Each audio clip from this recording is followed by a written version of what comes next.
प्रभूच्या नावामध्ये मी आपल्या सर्वांचं या उपासनेला स्वागत करतो। आज 23 मे 2021 आजचा हा रविवार पेंटिकॉस्ट दिन म्हणून जगभरातून साजरा होत आहे आणि विशेष करून या उपासनेला सुरुवात करत असताना आपण प्रार्थना करूयात।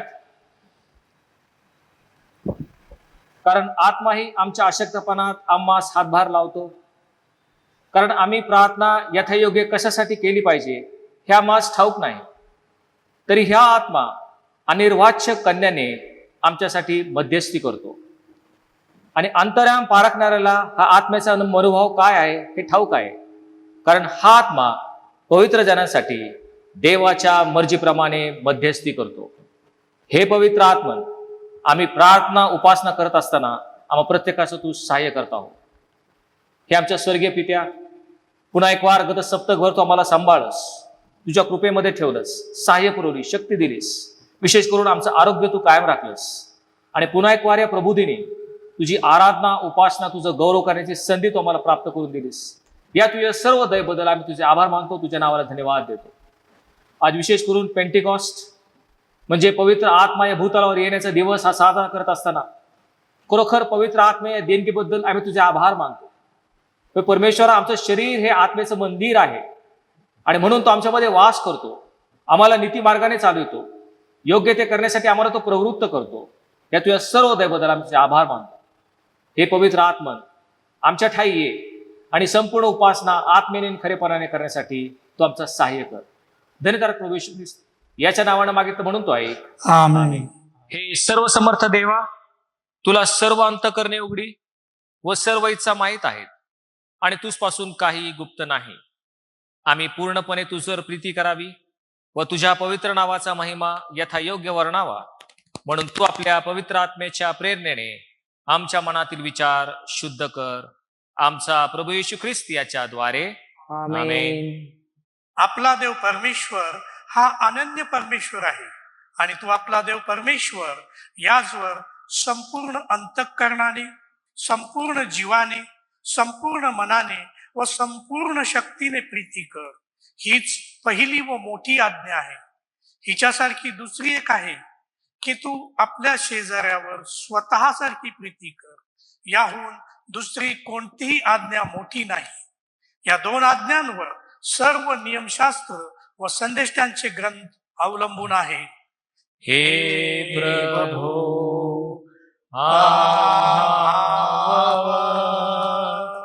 दया कर आणि या तुझ्या सर्व आज्ञा आमच्या अंतःकरणातली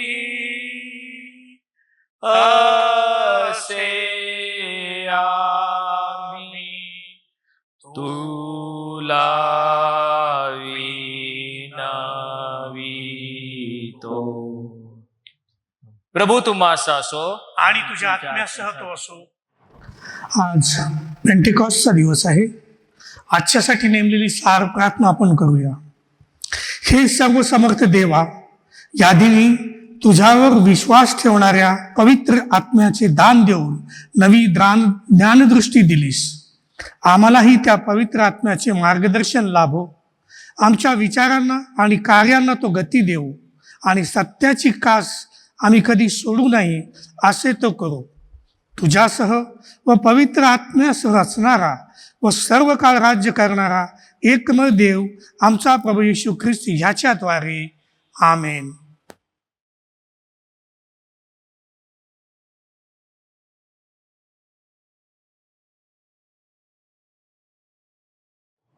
प्रेज द लॉर्ड। मृत्युंजय पुनरुत्थित प्रभू येशू ख्रिस्ताच्या गौरवी नामामध्ये आपणा सर्व लहान थोरास प्रीतीचा सलाम। प्रियांनो, आजच्या मननाकरिता निवडण्यात आलेला शास्त्रपाठ आपण वाचणार आहोत। पवित्र शास्त्रातील जुन्या करारामधून स्तोत्रसंहिता 145 आणि 1 ते 13 ही वचने आपण वाचणार आहोत।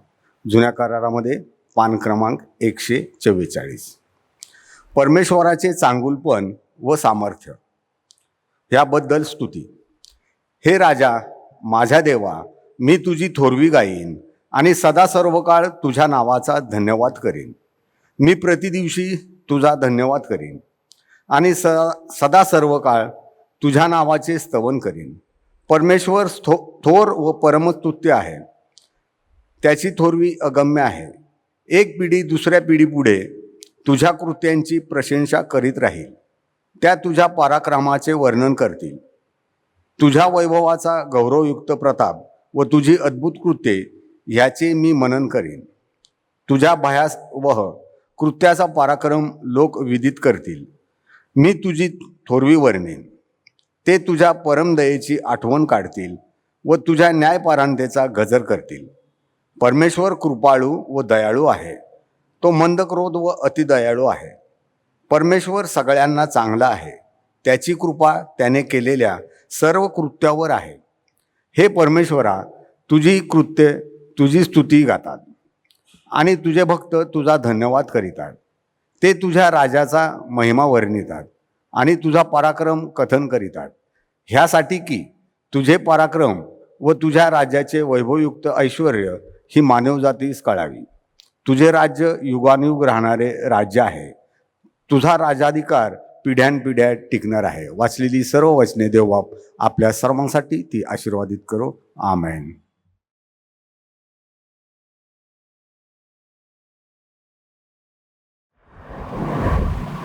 जुना करार उत्पत्ती याचा 6वा अध्याय 1 ते 7 वचन. उत्पत्ती याचा 6वा अध्याय 1 ते 7 वचन. नंतर भूतलावर मनुष्यांची वाढ होऊ लागली आणि त्यास कन्या झाल्या. तेव्हा मानव कन्या सुंदर आहेत असे देवपुत्रांनी पाहिले व त्यातल्या ज्या त्यांना आवडल्या त्या त्यांनी बायका केल्या.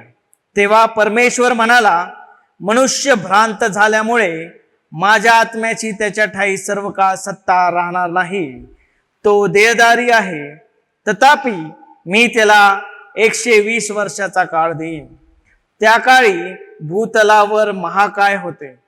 पुढे देवपुत्र मानवकन्यांपाशी गेले, तेव्हा त्यास पुत्र झाले. तेव्हा प्राचीन काळाचे महावीर असून नामांकित पुरुष होऊन गेले.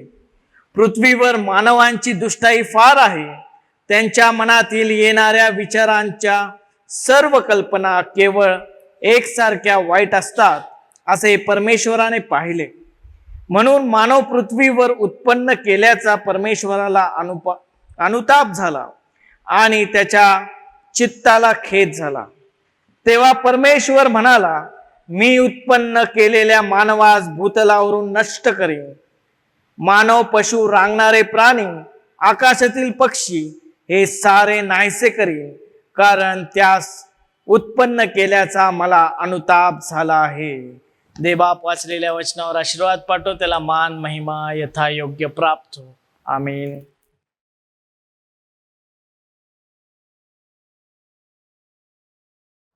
आजच्यासाठी नेमलेला द्वितीय शास्त्रपाठ याचं आपण वाचन करणार आहोत.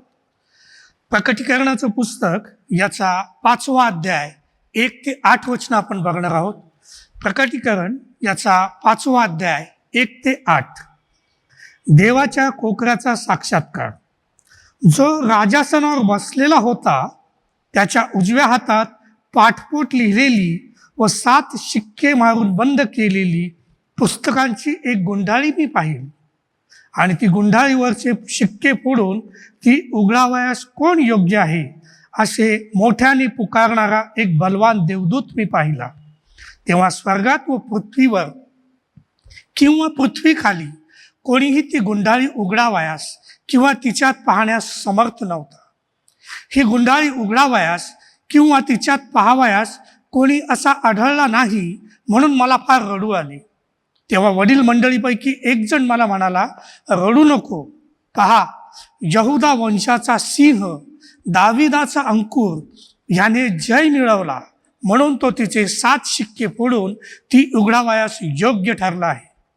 तेव्हा राजासन व 4 प्राणी ज्यांच्यामध्ये आणि वडील मंडळ यांच्यामध्ये ज्याचा जणू काय वध करण्यात आला होता असा कोकरा उभा राहिलेला मी पाहिला. त्याला 7 शिंगे व 7 डोळे होते. ते सर्व पृथ्वीवर पाठवलेले देवाचे 7 आत्मे आहेत.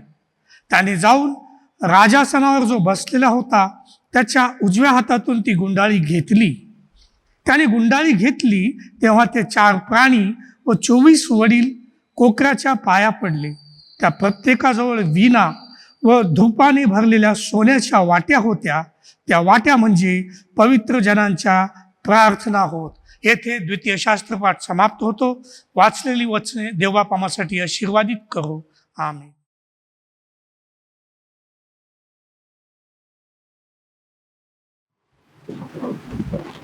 आजच्यासाठी नेमलेलं शुभवर्तमान मत्तयकृत शुभवर्तमान याचा 24वा अध्याय आणि 3ऱ्या वचनापासून शुभवर्तमानास प्रारंभ होतो. हे कृपा स्तुते सुवार्ता ऐकाया विचारे शब्दे कर्मे ती सदा पाळाया.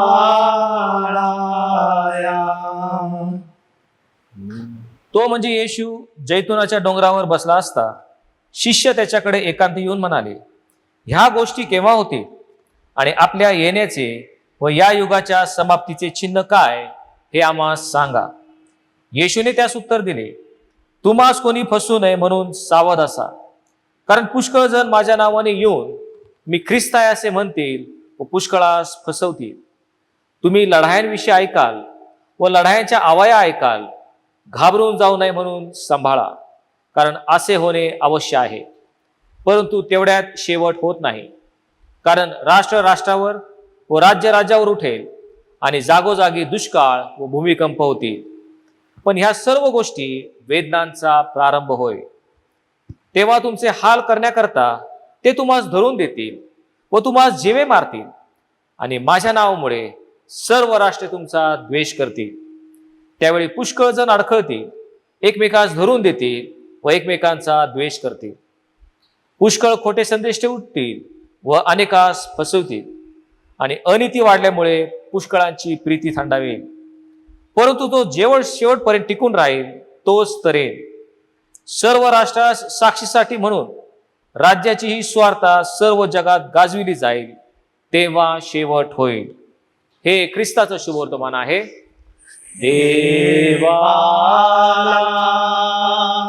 स्तुती असो.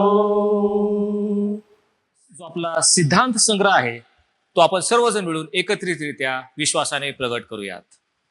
सर्व समर्थ एकच देव जो पिता, आकाश पृथ्वी आणि सर्व दृश्य व अदृश्य वस्तू यांचा निर्माण करता, त्यावर मी विश्वास ठेवतो.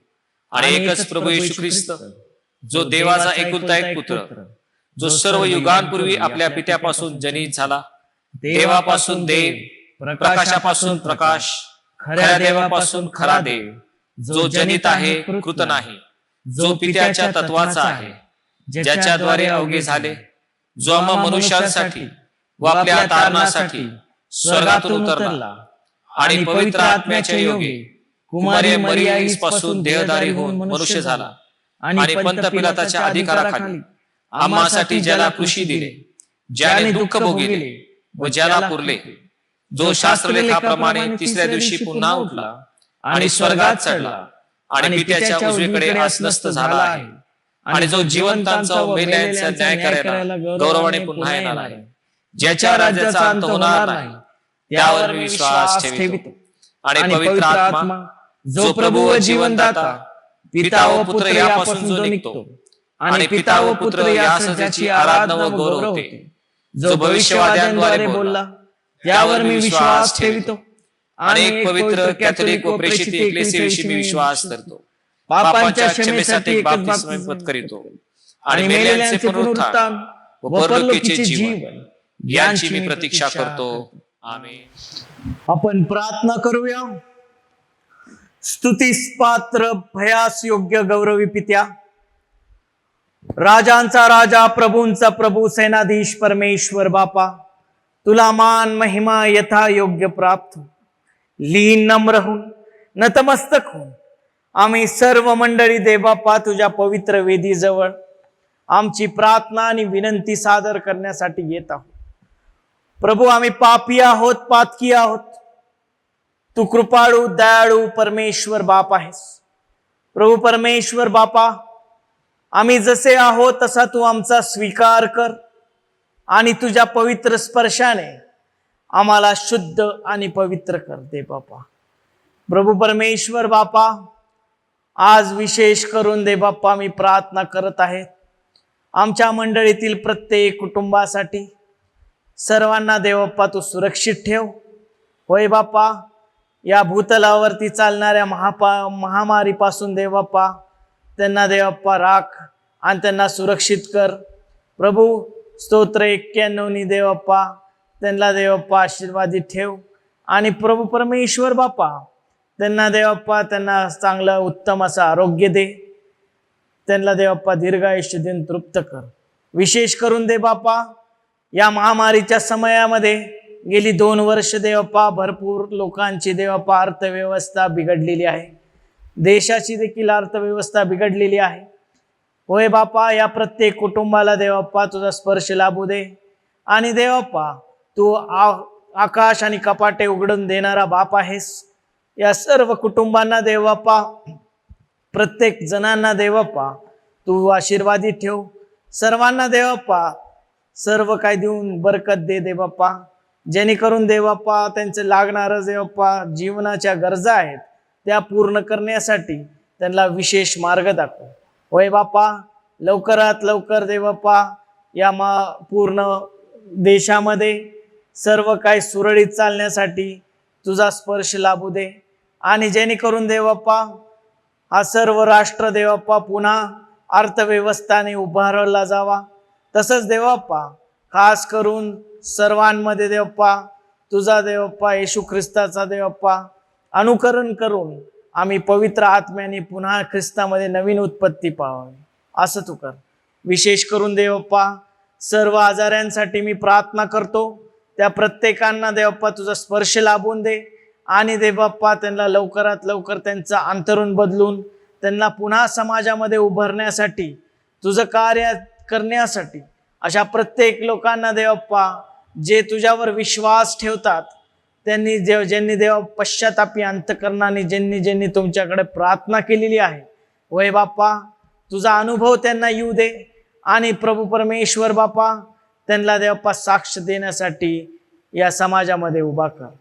प्रभू परमेश्वर बाप्पा खास करून ज्यांचे वाढदिवस आहेत त्यांच्यासाठी तुझा स्पर्श पाठव दे बाप्पा. त्यांना देवप्पा तू आध्यात्मिकरित्या, शारीरिकरित्या, आर्थिकरित्या देवप्पा तू वाढ केलेली आहेस. त्यासाठी देवप्पा ते सर्वजण तुझकडे आभार व्यक्त करत आहे. त्यांची तू प्रार्थना स्वीकार. विशेष करून दे बाप्पा सेंट मॅथ्यू मराठी चर्च देवप्पा या महामारीमध्ये एक मोठं कार्य करत आहे. आणि प्रत्येक देवप्पा पोलीस स्टेशनमध्ये जाऊन देवप्पा ते सर्वजण सर्व पोलीस स्टेशन सॅनिटाईज करत आहे, स्वच्छता मोहीम राबवत आहे, जेणेकरून देवप्पा या महामारीचा व्हायरस देवप्पा तिथून पूर्णपणे देवप्पा तो प्रादुर्भाव निघून जावा. होय बाप्पा, हे सर्व सेवक देवप्पा जे देवप्पा प्रत्येक पोलीस स्टेशनमध्ये जाऊन देवप्पा जे कार्य करत आहे त्यांना सुरक्षित ठेव. आणि देवप्पा या कार्याला देवप्पा सेंट मॅथ्यू मराठी चर्च करून देवप्पा मोठा हातभार लागलेला आहे. आणि समाजामध्ये देवप्पा तुझं देवप्पा आणि तुझंच फक्त नाव गौरव होत आहे असं देवप्पा सर्व समाजाला कळत आहे. देवप्पा प्रभू परमेश्वर बाप्पा खास करून आमचे याजक देवप्पा जो संदेश आम्हाला प्राप्त करणार आहे रेव्हरंड डॉक्टर प्रमोद कालसेकर, त्यांच्या देवप्पा तू आशीर्वादित कर देवप्पा. आणि त्या संदेशाद्वारे तू आम्हाला देवप्पा पुन्हा एक नवीन आशा दे आणि आमच्या जीवनाचं परिवर्तन कर. आम्हा सर्वांना देवप्पा तू शक्ती सामर्थ्याने भर आणि या सेवा कार्यासाठी आम्हाला देवप्पा सशक्त ठेव. येशू ख्रिस्ताच्या गोड प्रिय नावाने देवप्पा ही प्रार्थना तुझकडे देवप्पा केलेली आहे. आम्हाला विश्वास आहे देवप्पा स्वर्ग लोकात तू श्रवण केलेली आहेस आणि आम्हाला विश्वास आहे या प्रार्थनेचं उत्तर तू आशीर्वादित करणार आहे. येशू ख्रिस्ताच्या गोड प्रिय नावाने मागतो म्हणतोय, आमेन. प्रियांनो, आजच्या दिवशी काही विशेष प्रार्थनेसाठी आपल्याकडे विनंती आली आहे. त्यामध्ये कॅरेल केकाळ यांचा वाढदिवस आहे. त्याचप्रमाणे मिस्टर अँड मिसेस सुभक्तिराज चांदणे यांचा 16 मे रोजी लग्नाचा वाढदिवस संपन्न झाला. त्यासाठी त्यांनी विशेष प्रार्थनेचं आपल्याला मागणी केली. आपण त्यांच्यासाठी प्रार्थना करूया. हे सर्व समर्थ सर्व शक्तिमान देवा बापा, प्रभू, आम्ही तुझे मनापासून आभार मानतो, तुला धन्यवाद देतो, तुझी उपकारस्तुती करतो बापा. आत्तापर्यंत तू आम्हाला सर्वांना सांभाळलंस आणि ह्या तुझ्या पवित्र मंदिरामध्ये तू आम्हाला एकत्र आणलंस बापा. आम्ही तुझे आभार मानतो. विशेष करून प्रार्थना करतो बापा केरल केकाळ हिच्यासाठी बापा. तिचा आज वाढदिवस आहे बापा. तिला आत्तापर्यंत तू सांभाळलंस, सुखादुःखात, आरोग्यात, अनारोग्यामध्ये तिचे रक्षण केलेस. तुझ्या विश्वासामध्ये तिला वाढवलंस. दिवसेंदिवस तिची तू प्रगती तुझ्या आध्यात्मिक वाढीमध्ये तू केलीस बापा. तुझे आभार मानतो, तुला धन्यवाद देतो, तुझी उपकारस्तुती करतो देवा बापा. ज्या आठवड्यामध्ये तिच्या आयुष्याचं जे नवीन पान उघडलं जात आहे बापा, ते तू आशीर्वादित कर. जसं आत्तापर्यंत सांभाळलंस तसं इथून पुढे तिचं सांभाळ तू कर बापा. तुझ्या विश्वासामध्ये तिला वाढव आणि ज्या कार्यासाठी तू तुला या जगामध्ये पाचारण केलं आहेस ते तिच्याकडून तिने ते गौरवाने आणि आनंदाने करावे असा अनुग्रह तू तिच्यावरती कर. त्याचप्रमाणे बापा मी प्रार्थना करतो सुभक्तिराज चांदणे आणि मिसेस चांदणे यांच्या लग्नाचा जो वाढदिवस आत्ता होऊन गेला, त्यांच्यासाठी मी तुझं प्रार्थना करतो बापा. तुला मी आभार मानतो, तुझे आभार मानतो, तुला धन्यवाद देतो बापा. आत्तापर्यंत त्यांचं वैवाहिक जीवन तू आशीर्वादित केलंस बापा. त्यांनी एकमेकांना तुझ्या वेदीसमोर ज्या दिलेल्या आणाभाका होत्या त्या त्यांनी आत्तापर्यंत पाळल्यास. त्यामुळे तू त्यांच्यावरती प्रसन्न होऊन त्यांना तू आशीर्वादित केलेस. त्यांची भरभराट तू केलेली आहेस बापा आणि तुझ्या विश्वासामध्ये तू त्यांना वाढवित आहेस बापा. बापा, खरोखर मनापासून तुझे आम्ही आभार मानतो, तुला धन्यवाद देतो, तुझी उपकारस्तुती करतो देवा बापा. असाच तुझा आशीर्वाद त्यांच्यावरती सदैव असू दे. त्यांचं सर्व कुटुंब तू आशीर्वादित कर आणि त्यांच्याद्वारे तुझा आणि केवळ तुझाच गौरव होऊ दे. ही लहानशी विनंती धन्य तारणा आमचा प्रभू येशू ख्रिस्त याच्या पवित्र आणि गोड नावात करतो, म्हणून तो ऐक. आमेन. एक विवाह घोषणा आहे. सर्वांस कळविण्यात येते की कुमार स्वप्नील प्रबोधचंद्र भारशंकर, मिस्टर प्रबोधचंद्र पुरुषोत्तम भारशंकर यांचे पुत्र, सेंट मॅथ्यूज मराठी चर्च या मंडळीचे सभासद, हल्ली वस्ती A55 न्यायती हायलंड, मोहम्मदवाडी, पुणे 60, आणि राखी अशोक अनंत, मिस्टर अशोक बापूराव अनंत यांची कन्या, ओल्डहॅम मेथडिस्ट चर्च पुणे या मंडळीची सभासद, हल्ली वस्ती M301 कोणार्क इंद्रयू, NIBM रोड, कोंडवा, पुणे 48. राखी अशोक सावंत ह्या डायव्होर्सी किंवा घटस्फोटीत आहेत. त्यांच्या पहिल्या विवाहापासून त्यांना रीतसर कायदेशीर घटस्फोट प्राप्त झालेला आहे. त्याची प्रत त्यांनी मला सादर केली आहे. आणि पुणे धर्मप्रांताचे बिशप राईट रेव्हरंड पॉल दुपारी बिशप साहेब यांच्या परवानगीने मी ही विवाह घोषणा करीत आहे. ह्या उभयतांचा पवित्र विवाह बुधवार दिनांक 9 जून 2021 रोजी सायंकाळी 4 वाजता Oldham Methodist church East Street Pune या ठिकाणी करण्याचे निश्चित झाले आहे. ह्या उभयतांनी पवित्र विवाहामध्ये संयुक्त होऊ नये असे कोणास योग्य किंवा कायदेशीर कारण ठाऊक असल्यास त्याने किंवा तिने लिखित स्वरूपात लग्न लावणारे पाळक reverend doctor S Retnamony, priest in charge Oldham Methodist church East Street Pune यांना कळवण्याचे अगत्य आहे. ही विवाह घोषणेची पहिली वेळ आहे.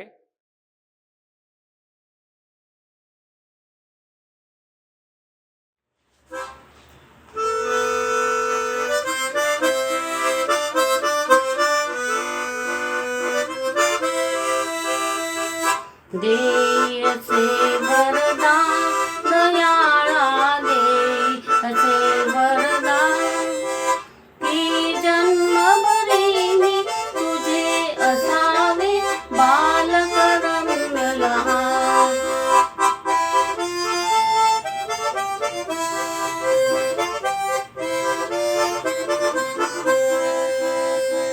ज्यात तुझा हो मान दयाळा, ज्यात तुझा हो मान देयचे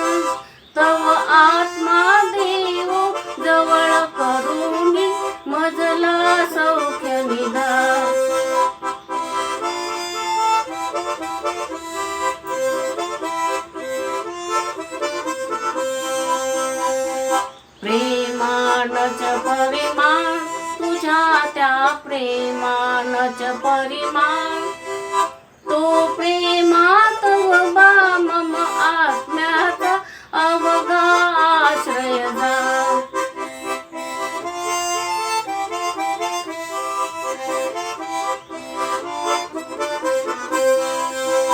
ही प्रीती तुझी मम आत्म्याची जागृती तव न्याय तयाची नियती की संगती किती प्रेम दयाची सांगड मधु दिसती मजला करीती सन्मान निरंतर मजला करीती सन्मान ती अधिकाधिक मज जवळ ओढीती धन्य तुझे विधान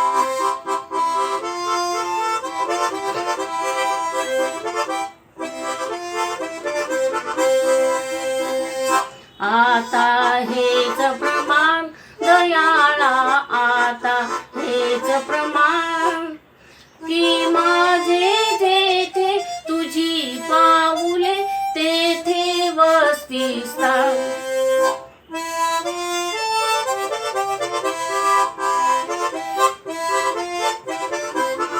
मज मीच झाली तुझ्या पुढे विस्मरती तरी जन्मून झाली मोठी मज प्राप्ती तव इच्छित करणे हीच मनोक्ती दुःखाचे अतिमान दयाळा दुःखाचे अतिमान मज वाटो करुणी चुकू नाही करता तव आत्म्याचा अवमान मज वाटो चुकणी तव आत्म्याचा मान देईसे वरदान दयाळा देईसे वरदान की जन्मभरी मी तुझे असावे बालक रम्य लहान की जन्मभरी मी तुझे असावे बालक रम्य लहान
Start. 2, 1, boost ignition, and liftoff of the Space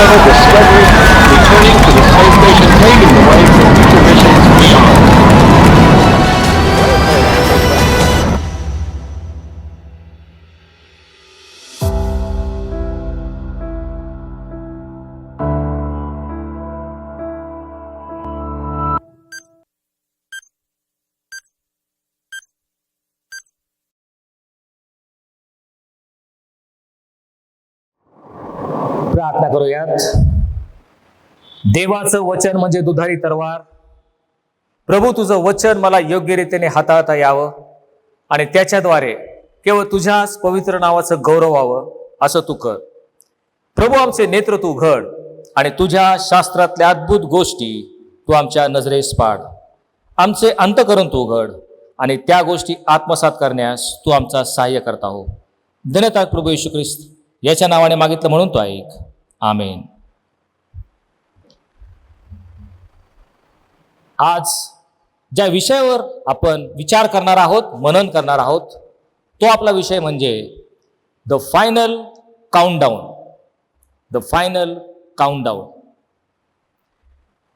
कुठल्याही देशाने जर एखादं अंतराळ यान किंवा रॉकेट अंतराळात सोडायचं ठरवलं तर त्याच्यावर अनेक वर्ष संशोधन केलं जातं.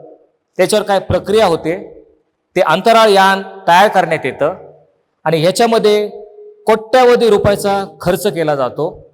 10 ते 12 वर्ष त्या तयारीला लागतात.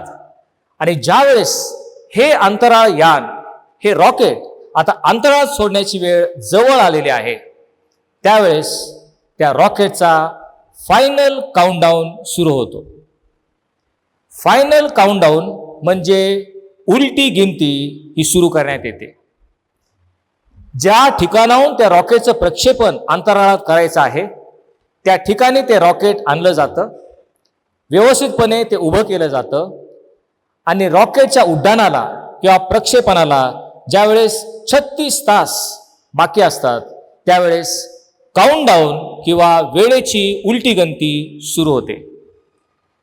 36 तास उरल्यानंतर वेळेची उलटी गणती ही गणित हे सुरू करण्यात येतं. आणि त्याचं महत्व असं असतं की 36, 35, 34 असं करत करत बरोबर ज्यावेळी ते अंतराळयान आकाशात झेप घेणार आहे ती वेळ अचूकपणे साधली जाते आणि त्याच वेळेस बरोबर ते अंतराळयान किंवा रॉकेट अंतराळात प्रक्षेपित होतं. आणि म्हणून हा फायनल काउंटडाऊन अतिशय महत्वाचा ठरला जातो. सर्व जे तज्ज्ञ शास्त्रज्ञ आहेत त्यांना याचं महत्व किंवा गांभीर्य हे पूर्णपणे ठाऊक असतं. ते रॉकेट अंतराळात सोडण्यापूर्वी 36 तास अगोदर त्या काउंटडाऊन सुरू झाला की 36 तास असताना त्या रॉकेटमध्ये क्रायोजेनिक प्रोपेलंट नावाचं एक रसायन भरलं जातं. ते जे रसायन आहे ते या रॉकेटला पुढे झेप घेण्यामध्ये मदत करतं आणि म्हणून ते रसायन भरण्याची प्रक्रिया 36 तासाला सुरुवात होते. काउंटडाऊन सुरू झालेला आहे.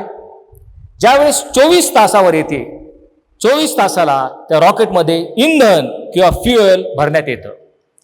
हे इंधन पेट घेताच त्या रॉकेटला वर जाण्यासाठी मदत होणार असते आणि म्हणून 24व्या तासाला इंधन भरलं जातं. पुढं काउंटडाऊन उलटी गणती सुरू झालेली आहे. ज्यावेळेस प्रक्षेपणाला 12 तास उरलेले असतात त्यावेळेस रॉकेटमधले सर्व सिग्नल्स हे सगळे पाहिले जातात, तपासले जातात.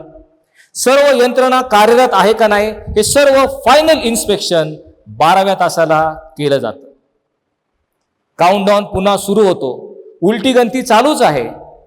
ज्यावेळेस 6 तास उरतात त्यावेळेस त्या रॉकेटला वर जाण्यासाठी आवश्यक असणारे सर्व वायू म्हणजे liquid nitrogen, liquid oxygen, liquid hydrogen हे त्या ठिकाणी भरून सज्ज केले जातात. काउंटडाऊन सुरू आहे. एकदा का काउंटडाऊन सुरू झाला की तो मध्ये थांबवता येत नाही. एका पाठोपाठ एक ही क्रिया प्रक्रिया होत राहणार. साखळी सुरू झाली की ती शेवटल्या क्षणापर्यंत रॉकेटच्या प्रक्षेपणापर्यंत ती चालू राहणार आहे. काउंटडाऊन चालूच आहे. 1 तास राहिलेले असताना आतील सर्व ट्रान्समिशन आणि सिग्नल याची तपासणी केली जाते आणि सर्व काही व्यवस्थित आहे ना हे पारखलं जातं.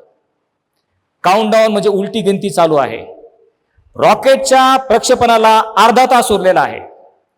आता ह्या मिशनचा जो डायरेक्टर आहे, जे सर्व शेकडो टेक्निशियन त्या ठिकाणी बसलेले असतात, सर्वांना हाय अलर्ट म्हणजे सतर्क राहण्याचा अतिदक्षतेचा इशारा देतो. सर्वजण सज्ज राहतात कारण काउंटडाऊनला अर्धा तास उरलेला आहे.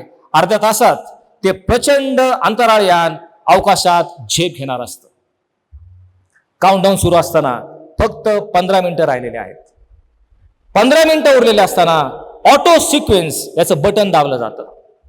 हे अतिशय महत्वाचं बटन आहे, कारण ऑटो सिक्वेन्सचं बटन दाबलं की आता एक प्रक्रिया किंवा प्रणाली सुरू होणार, एक साखळी सुरू होणार आणि एका पाठोपाठ एक क्रमवार ज्या गोष्टी घडत असतात त्यांनी शेवटी रॉकेटच्या प्रक्षेपणाला मदत होणार असते. काउंटडाऊन सुरू असतानाच उड्डाणाला फक्त 1 मिनिट राहिलेला आहे. त्या 1 मिनिट असताना रॉकेट ज्या आधारावर दिलेला आहे ते आधार काढले जातात. तो लोखंडी खांब दूर केला जातो. आता लवकरच 1 मिनिटात ते रॉकेट प्रक्षेपण घेणार आहे. काउंटडाऊनचे शेवटचे 30 सेकंद राहिल्यावर जो हायड्रोजन वायू आहे तो इग्नाइट किंवा प्रज्वलित केला जातो आणि ते इग्नाइट होताच त्या ठिकाणी मोठा जाळ तयार होतो. शेवटचे 6 सेकंद राहिल्यावर जे मेन इंजिन आहे त्याचं बटन दाबलं जातं. मेन इंजिनचं मोटार सुरू होताच 0 सेकंड म्हटल्यावर इग्निशन दाबताच मोठा आगीचा लोळ खाली येतो आणि ते प्रचंड काही टनाचं अंतराळयान आकाशात झेप घेतं आणि जे कार्य त्याला दिलेलं आहे ते कार्यशी दिसण्यास अडथळा ते झेप घेतं. Onboard computers have primary control of all the vehicle's critical functions. T-minus 17 seconds. 15, 12, 11, 10, 9, 8, 7, 6, 5, start, 2, 1, booster ignition, and liftoff of the Space Shuttle Discovery, returning to the space station, paving the way for future missions beyond.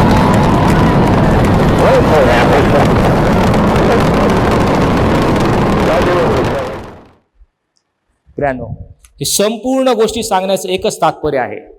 हे संपूर्ण अंतराळ यान त्या अवकाशात झेप घेण्यासाठी जो countdown आहे, जी वेळेची उलटी गिनती आहे ती अतिशय महत्वाची असती. त्यामुळं वेळी अचूक वेळी ते अंतराळ यान अवकाशात प्रक्षेपित केलं जातं.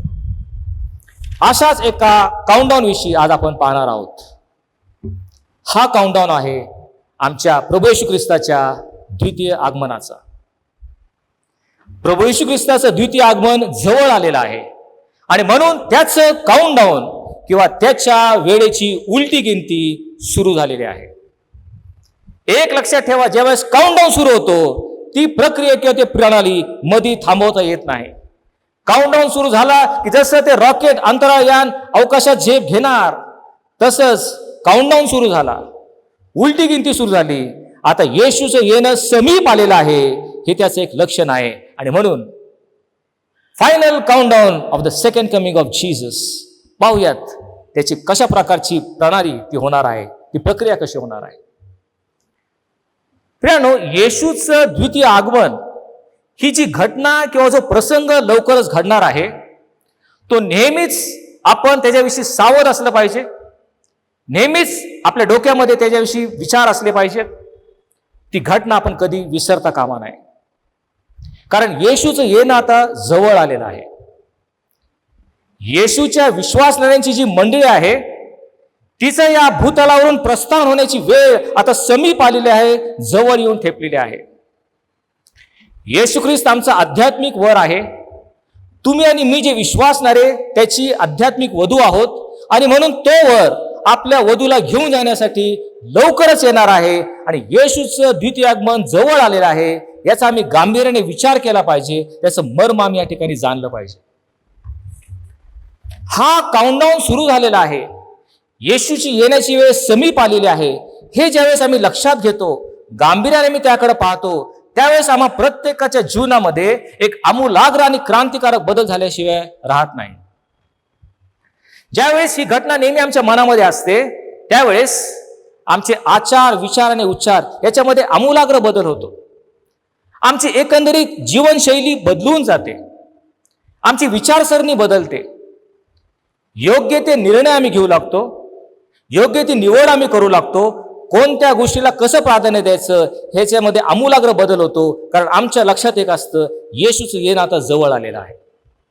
आणि म्हणूनच संत पाऊल म्हणतो, वरील गोष्टीकडे लक्ष लावा, पृथ्वीवरील गोष्टीकडे लावू नका. ज्यावेळेस ही गोष्ट आम्ही गांभीर्याने घेतो, येशू ख्रिस्ताचं येणं समीप आलेलं आहे, येशूच्या द्वितीय आगमनाचा काउंटडाऊन, उलटी गिनती जवळ आलेली आहे हे आमच्या लक्षात येताच आमचं संपूर्ण जीवन एक वेगळ्या दिशेने जावं लागतं. आम्ही वरील गोष्टीचा विचार करू लागतो. सर्वप्रथम येशूच्या द्वितीय आगमनाची निश्चितता याच्याकडे थोडा वेळ लक्ष देऊया. येशूचं द्वितीय आगमन निश्चित नव्हे सुनिश्चित आहे. ती काळ्या दगडावरची रेघ आहे, ती कुणालाही चुकणार नाही, कारण ती अटळ आहे. ते अटळ आहे कारण पवित्र शास्त्रामध्ये अनेक भविष्य त्याच्याविषयी केलेले आहेत आणि देवाचं वचन खरं ठरल्याशिवाय राहणार नाही. त्यामुळे प्रभू येशू ख्रिस्ताचं आगमन त्याच्याविषयी पवित्र शास्त्रामध्ये साधारण 330 भविष्य करण्यात आले. त्यातली 100 भविष्य येशूच्या पहिल्या आगमनाविषयी होती आणि 230 भविष्य येशूच्या द्वितीय आगमनाविषयी आहेत. येशूचं पहिलं आगमन होऊन गेलं. 2000 वर्षापूर्वी देवाचा एकुलता एक पुत्र मानवी देह धारण करून बेथलेम येथील एका लहान गावानेत येशू बाळाच्या स्वरूपानं जन्मात आला. जगाचा तारणारा म्हणून तो जन्मला. ह्या भूतलावर 33 वर्षे त्याने जीवन जगला आणि शेवटी जगाचं पाप हरण करणारा देवाचा कोकरा म्हणून काळवरी टेकडीवरील मधल्या वधस्तंभावर त्याने आपलं प्राणार्पण केलं. संपूर्ण जगाच्या पापाची पूर्ण किंमत त्यांनी भरून दिली आणि आम्हासाठी तारणाचा मार्ग त्यांनी खुला केला. त्याचं पहिलं आगमन हे अटळ होतं आणि ते झालं. भविष्य सर्व पूर्ण झालेले आहेत.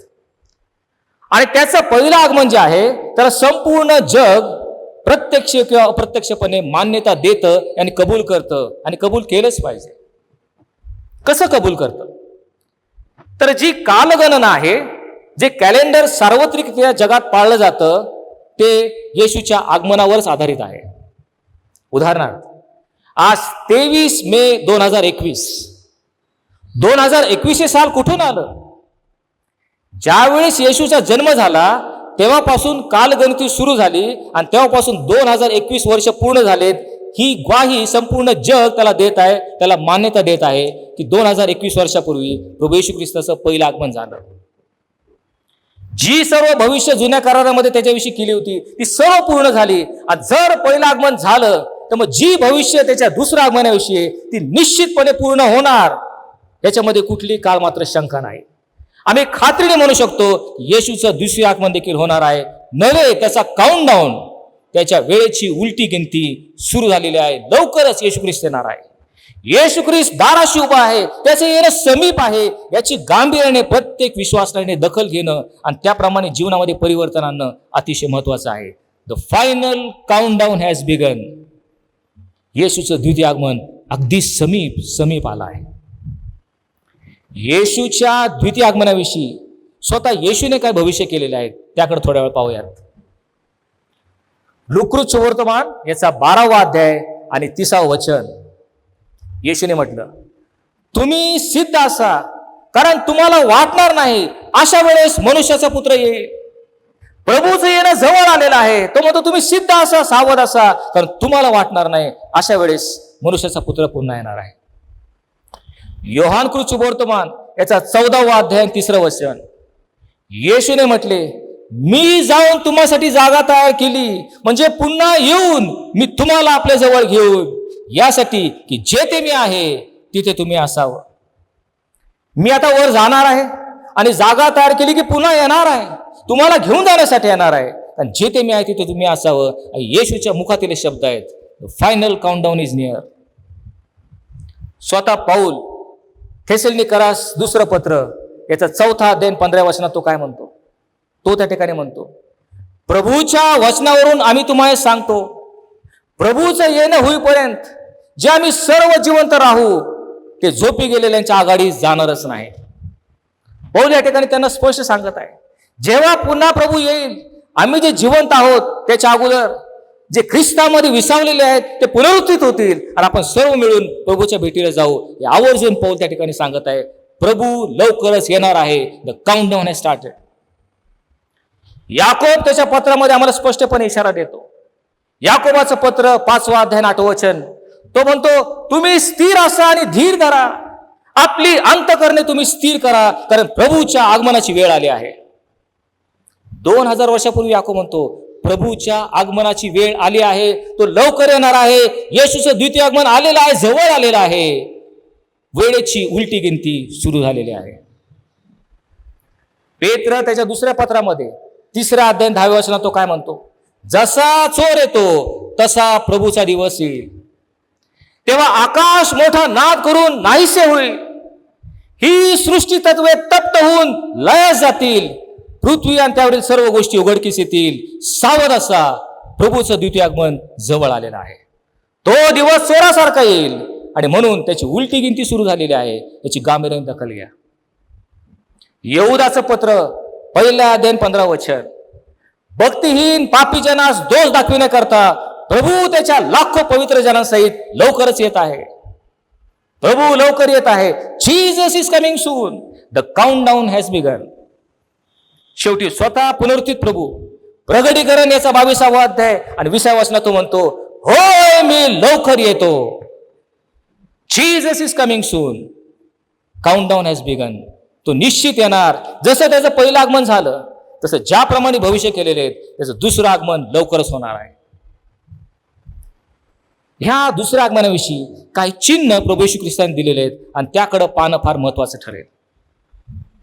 मत्तकृत्य वर्तमान याचा 24वा अध्याय जर तुम्ही वाचला, संपूर्ण अध्याय त्याच्या द्वितीय आगमनाविषयी येणाऱ्या चिन्हाविषयीचा आहे. तो आपण आवर्जून उपासना संपल्यावर वाचावा अशी मी आपल्याला विनंती करेल. मत्तयाचा 24वा अध्याय. मत्तयाचा 24वा अध्याय त्याचं 3रं वचन. प्रभू येशू ख्रिस्त जैतुनाच्या डोंगरावर एकटा बसलेला असताना त्याचे शिष्य त्याच्या जवळ एकांती येऊन त्याला म्हणाले, हे प्रभूजी, ह्या सर्व गोष्टी केव्हा घडणार? आपल्या येण्याचा आणि ह्या युगाचा शेवट होण्याचा समय जवळ आलेला आहे, हे आम्ही कसं ओळखावे? हा प्रश्न शिष्य त्याला विचारत आहे. तेव्हा येशूने त्यांना काही चिन्ह सांगितलेले आहेत आणि हे चिन्ह आपण आता पाहणार आहोत. आणि प्रियानो, हे चिन्ह जर तुम्ही अवतीभोवती पाहत असाल, तुमच्या आजूबाजूला चिन्ह घडत असतील, तर लक्षात घ्या त्याचं येणं अगदी समीप आलेलं आहे. कारण येशूने म्हटले, मी येण्याच्या दिवसामध्ये सर्व चिन्ह घडतील. ते चिन्ह कोणते हे पाहण्यापूर्वी या चिन्हाविषयीचं एक वैशिष्ट्य येशूने सांगितलेलं आहे. मत्तयाचा 24वा अध्याय 8वं वचन. येशूने म्हटले, ह्या सर्व गोष्टी घडतील त्या प्रसूती वेदनेचा आरंभ होय. जे चिन्ह घडणार आहेत त्या प्रसूती वेदनेचा सुरुवात किंवा आरंभ आहे असं येशू ख्रिस्त आम्हाला सांगत आहे. प्रभू येशू ख्रिस्त काय करत आहे? त्याचं जे द्वितीय आगमन आहे, तो पुन्हा येणार आहे, त्याची तुलना एखाद्या प्रसूतीशी तो करत आहे किंवा बाळंतपणाशी तो करत आहे.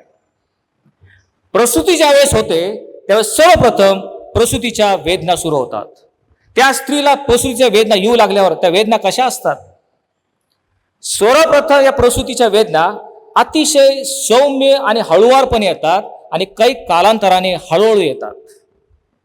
पण जसजसा वेळ जातो आणि प्रसूती जवळ येते तसतसे ह्या वेदना ज्या असतात अधिक प्रखरतेने, अधिक तीव्रतेने आणि अधिक प्रमाणात येऊ लागतात. ह्यालाच प्रसूती वेदना म्हणतात. प्रसूती जवळ येतात त्याची तीव्रता, यातना, वेदना त्या स्त्रीला अधिक होऊ लागतात आणि मग शेवटी प्रसूती होते. तशाच प्रकारे येशू म्हणतो, माझं द्वितीय आगमन होणार आहे. जे चिन्ह मी तुम्हाला आता सांगणार आहेत, सर्वप्रथम अतिशय सौम्य वृत्तीने, हळुवारपणे, अनेक कालांतराने हळूहळू होतील. पण जसजसं माझं येणं जवळ येईल, समीप येईल, काउंटडाऊन जसं निघून जाईल तसतसं ह्या गोष्टी, हे चिन्ह अधिक तीव्रतेने, अधिक प्रखरतेने आणि अधिक वेळेत घडत राहतील. हे तुम्ही लक्षात ठेवा असं प्रभू येशू ख्रिस्त म्हणत आहे. चला तर पाहूयात येशूच्या द्वितीय आगमनाचे काही चिन्ह तो आम्हाला कोणते सांगत आहेत. The countdown has begun. Jesus is coming soon. सर्वात प्रथम पहिलं चिन्ह मत्तकृत्य वर्तमानाचा 24वा अध्याय 4थं वचन. येशू त्यांना म्हटला, तुम्हास कुणी फसवू नये म्हणून सांभाळा, कारण माझ्या नावाने पुष्कळ येतील आणि म्हणतील मी ख्रिस्त आहे, आणि माझ्या नावाने पुष्कळ लोकांस ते फसवतील. येशूच्या द्वितीय आगमनाचं पहिलं चिन्ह कोणतं? तर फसवणूक. ख्रिस्ती विश्वासाला देखील फसले जातील, त्यांची फसवणूक होणार आहे. आज आपण सर्वत्र पाहतो तर ख्रिस्ताशिवाय दुसरा ख्रिस्त, एक दुसरे सुवर्तमान, दुसरी सुवार्ता अनेक लोकांना कळवण्यात येत आहे. आज जर पाश्चिमात्य देशामध्ये पाहिलं तर हेल्थ अँड वेल्थ गॉस्पल, एक दिशाभूल करणारे संदेश दिले जातात. तुम्ही परमेश्वराकडे आला की तो तुम्हाला समृद्ध करेल, संपन्न करेल, तुम्ही धनाढ्य व्हाल, श्रीमंत व्हाल, तुमची सर्व काळजी मिटून जाईल, तुम्ही समृद्ध व्हाल. या सर्व प्रकारच्या दिशाभूल करणाऱ्या गोष्टी पाश्चात्य देशामध्ये शिकवत आहेत आणि लोक त्याचं ग्रहण करत आहेत. ख्रिस्ताने आम्हाला स्पष्टपणे सांगितलेलं आहे, जो कोणी माझ्याकडे येतो त्याने आपला वधस्तंभ उचलून मला अनुसरावे. ख्रिस्ताकडे आलं म्हणजे संकट, दुखणं, त्रास, बिकट प्रसंग, आर्थिक ओढाताण या सर्व जीवनातल्या गोष्टी आमच्या समोर येणार. परंतु दिशाभूल करणारे संदेश, फसवणूक करणारे संदेश आज लोकांपर्यंत पोहोचत आहेत. सावध असा, येशूने स्पष्टपणे सांगितलेलं आहे. अनेक लोक येतील आणि मी ख्रिस्त असे म्हणून लोकांना फसवतील. येशूने सांगितलेल्या चिन्हाकडे लक्ष द्या. येशूने सांगितलेलं दुसरं चिन्ह ते म्हणजे लढाया. मत्तई 24:6 मध्ये तो म्हणतो, तुम्ही लढायांविषयी ऐकाल, लढायांच्या अफवांविषयी ऐकाल, तेव्हा त्याला भिवून जाऊ नका. ह्या गोष्टी घडल्याच पाहिजेत, कारण राष्ट्र राष्ट्रावर उठेल, परंतु इतक्यात शेवट जवळ येणार नाही. भयानक प्रकारच्या लढाई ज्यावेळेस तुम्ही ऐकाल त्यावेळेस लक्षात घ्या, समीप घ्या, तर count down has begun, Jesus is coming soon. येशू आला, त्यानंतर 1000 वर्षाचा कालावधी गेला. इसवी सन 1000 पर्यंत संपूर्ण जगभरात साधारण 100 युद्ध खेळले गेले. इसवी सन 1000 पासून इसवी सन 2000 या पुढील 1000 वर्षामध्ये 500 युद्ध जगामध्ये झाले. युद्धाचं प्रमाण आणि तीव्रता वाढत गेली. 2000 पासून 2021 वर्षामध्ये साधारण 40 छोटे मोठे युद्ध या जगामध्ये होत आहेत. काही दिवसापूर्वी आपण ऐकलं असेल, इस्रायलमध्ये पॅलेस्टाईनची हमास संस्था आणि इस्रायल याच्यामध्ये तुंबळ युद्ध चालू आहे. जवळजवळ 50 लोक आतापर्यंत मृत्युमुखी पडलेले आहेत. पुष्कळ जीवितहानी, वित्तहानी झालेली आहे आणि भयानक युद्ध जुंपलेलं आहे. आता हे युद्ध केवळ पॅलेस्टाईन आणि इस्रायल यापुरतं मर्यादित राहिलेलं नाही, तर OIC म्हणजे ऑर्गनायझेशन ऑफ इस्लामिक कोऑपरेशन, 57 मुस्लिम राष्ट्र यांची काल एक मोठी सभा झाली आणि इस्रायल विरुद्ध कारवाई करण्याचं त्यांनी ठरवलेलं आहे.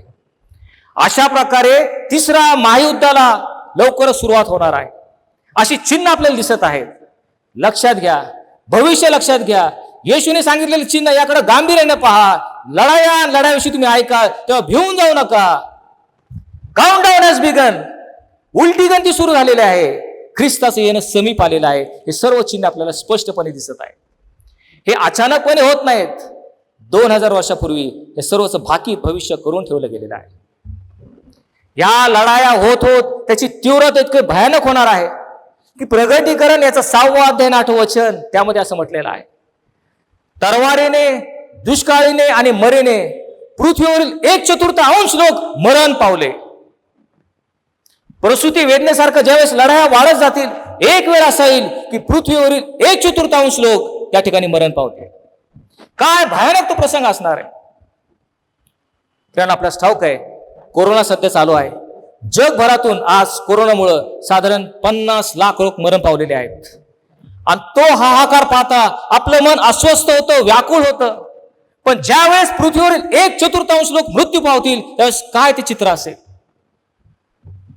आपल्यास ठाऊक आहे, सध्या पृथ्वीवर साधारण 8 अब्ज लोक वस्ती करतात. 8 अब्जातले 1/4 म्हणजे 2 अब्ज लोक केवळ या लढाईमुळे मरण पावतील त्यावेळेस काय चित्र असेल. काउंट डाऊन हॅज बिगन, उलटी गणती सुरू झालेली आहे. येशूचे येणं समीप आलेलं आहे. त्याचं कुठलंही भविष्य खोटं ठरणार नाही. येशूच्या येण्याविषयी त्याने सांगितलेलं तिसरं चिन्ह आणि ते म्हणजे दुष्काळ. भयानक दुष्काळ पडेल. आपल्याला ठाऊक आहे, काही वर्षापासून संपूर्ण जगामध्ये एक समस्या एक प्रश्न आलेला आहे आणि तो म्हणजे ग्लोबल वॉर्मिंग. हे सर्व जे आपलं अत्याधुनिकरण चाललेलं आहे त्यामुळं ह्या पृथ्वीवर काही दुष्परिणाम होत आहेत. वातावरण दूषित होत आहे, पाणी प्रदूषित होत आहे आणि त्यामुळं पृथ्वीवर सर्व गोष्टी कासावेस झालेल्या आहेत. ग्लोबल वॉर्मिंगमुळं दुष्काळ पडत चाललेला आहे. काही ठिकाणी पर्जन्यवृष्टी होत नाही आणि म्हणून कोरडा दुष्काळ पडलेला आहे. काही ठिकाणी अतिपर्जन्य होत आहे, जलप्रलय येत आहे आणि म्हणून ओला दुष्काळ चालू आहे. सर्व काही दुष्काळी परिस्थिती असल्यामुळं लोक भूकमरीने मरण पावत आहेत. या सर्व गोष्टी होत असता येशूने सांगितलेलं भविष्य लक्षात ठेवा, त्याचं येणं समीप आलेलं आहे. येशू येण्याच्या वेळी जे चिन्ह आहे त्यातलं दुसरं चिन्ह म्हणजे येशू म्हटला रोगराई व महामारी येतील. लोककृत शुभवर्तमान याचा 21वा अध्याय आणि 11 वचन. त्या ठिकाणी म्हटलं आहे, मोठमोठे भूमिकंप होतील, जागोजागी मरे येतील आणि दुष्काळ पडतील, भयंकर उत्पात आणि आकाशामध्ये मोठे चिन्ह घडून येतील. जागोजागी मरे येतील हे भविष्य येशूने 2000 वर्षापूर्वी भाकीत करून ठेवलेलं आहे. आज जे आपण कोरोनाग्रस्त आहोत, संपूर्ण जगाला कोरोनाने विळख्यात घेतलेला आहे, महामारी चालवली आहे, जवळजवळ 50 लाख लोक मृत्युमुखी पडलेले आहेत. प्रियांनो, आश्चर्य करण्याचं कारण नाही, पण पवित्र शास्त्रामध्ये याचं भविष्य करून ठेवलं होतं. जागोजागी मर्या येणार आहेत. लवकरच येशूचे येणं समीप होत आहे. परिस्थिती लवकर येत आहे आणि म्हणून ह्या सर्व गोष्टी याचं तीव्रता आणि प्रमाण अधिक आणि अधिक दिवसांनी वाढत जाणार आहे. हे मी लक्षात ठेवलं पाहिजे. पुढे येशू ख्रिस्त म्हणतो, त्या शेवटल्या दिवसामध्ये भूमिकंप होतील, भयानक तीव्रतेचे, भयानक उद्भवांचा नाश करणारे, जीवित आणि वित्तहानी करणारे भूमिकंप होतील. त्यावेळेस तुम्ही घाबरून जाऊ नका. लक्षात ठेवा, माझं येणं जवळ आलेलं आहे. The countdown has started. आणखी एक चिन्ह येशू ख्रिस्त सांगत आहे. शेवटल्या दिवसाचं, युगाच्या समाप्तीचं चिन्ह म्हणजे तुमचा होणारा छळ. मत्तकृत वर्तमान 24वा अध्याय आणि 9व वचन. तुमचे हाल करण्यासाठी ते तुम्हाला धरून देतील आणि तुम्हाला झिवे मारतील आणि सर्व राष्ट्र माझ्या नावामुळे तुमचा द्वेष करतील. तेव्हा लक्षात ठेवा, माझं येणं समीप आलेलं आहे. तुमचा आतोनात छळ होणार आहे, म्हणून त्यासाठी तुम्ही सज्ज राहा, तयार राहा, कारण मी येण्याच्या वेळेस या सर्व गोष्टी घडणार आहेत. आपणास ठाऊक आहे, जगाच्या पाठीवरील काही राष्ट्रांमध्ये ख्रिस्ती लोकांचा छळ होत आहे. तुम्ही उघडपणे साक्ष देऊ शकत नाही, स्वार्थ सांगू शकत नाही, कुठले सभा घेऊ शकत नाही. उदाहरणार्थ रशिया किंवा चायना हे कम्युनिस्ट राष्ट्र आहे, ते तुम्हाला स्वार्थ सांगण्यास मज्जाव आहे, निर्बंध आहे. सौदी अरेबिया, त्या ठिकाणी देखील उघडपणे तुम्ही स्वार्थ सांगू शकत नाही, ख्रिस्ताचं नाव तुम्ही घोषित करू शकत नाही. परंतु लवकरच अशी वेळ येत आहे, येशू म्हणतो, सर्व राष्ट्र माझ्या नावामुळे तुमचा द्वेष करतील.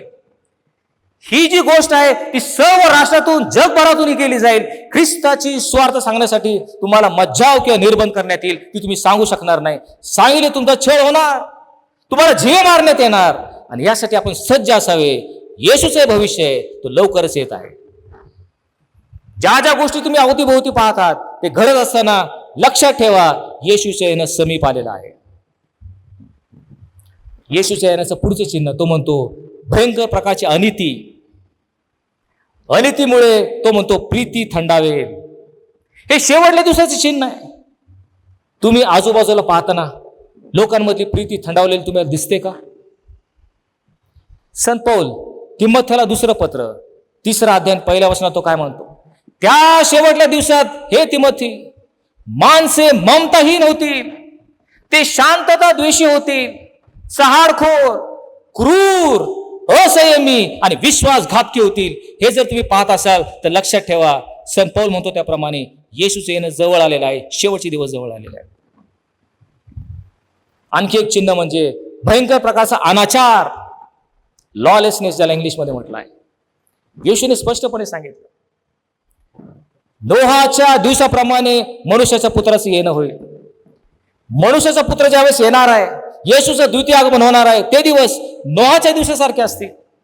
नोहाचे दिवस कसे होते? नोहाच्या दिवसात ज्यावेळेस परमेश्वराने या पृथ्वीचं अवलोकन केलं, त्याला काय दिसलं? उत्पत्ती याचा 6वा अध्याय 1 वचन. मानवाची दुष्टाई फार आहे, त्याच्या मनात येणाऱ्या प्रत्येक विचारांची कल्पना वाईटच आहे, हे परमेश्वराने पाहिलं आणि मानव निर्माण केल्याचा अनुताप त्याला झाला, त्याच्या चित्ताला खेद झाला, असं म्हटलेलं आहे.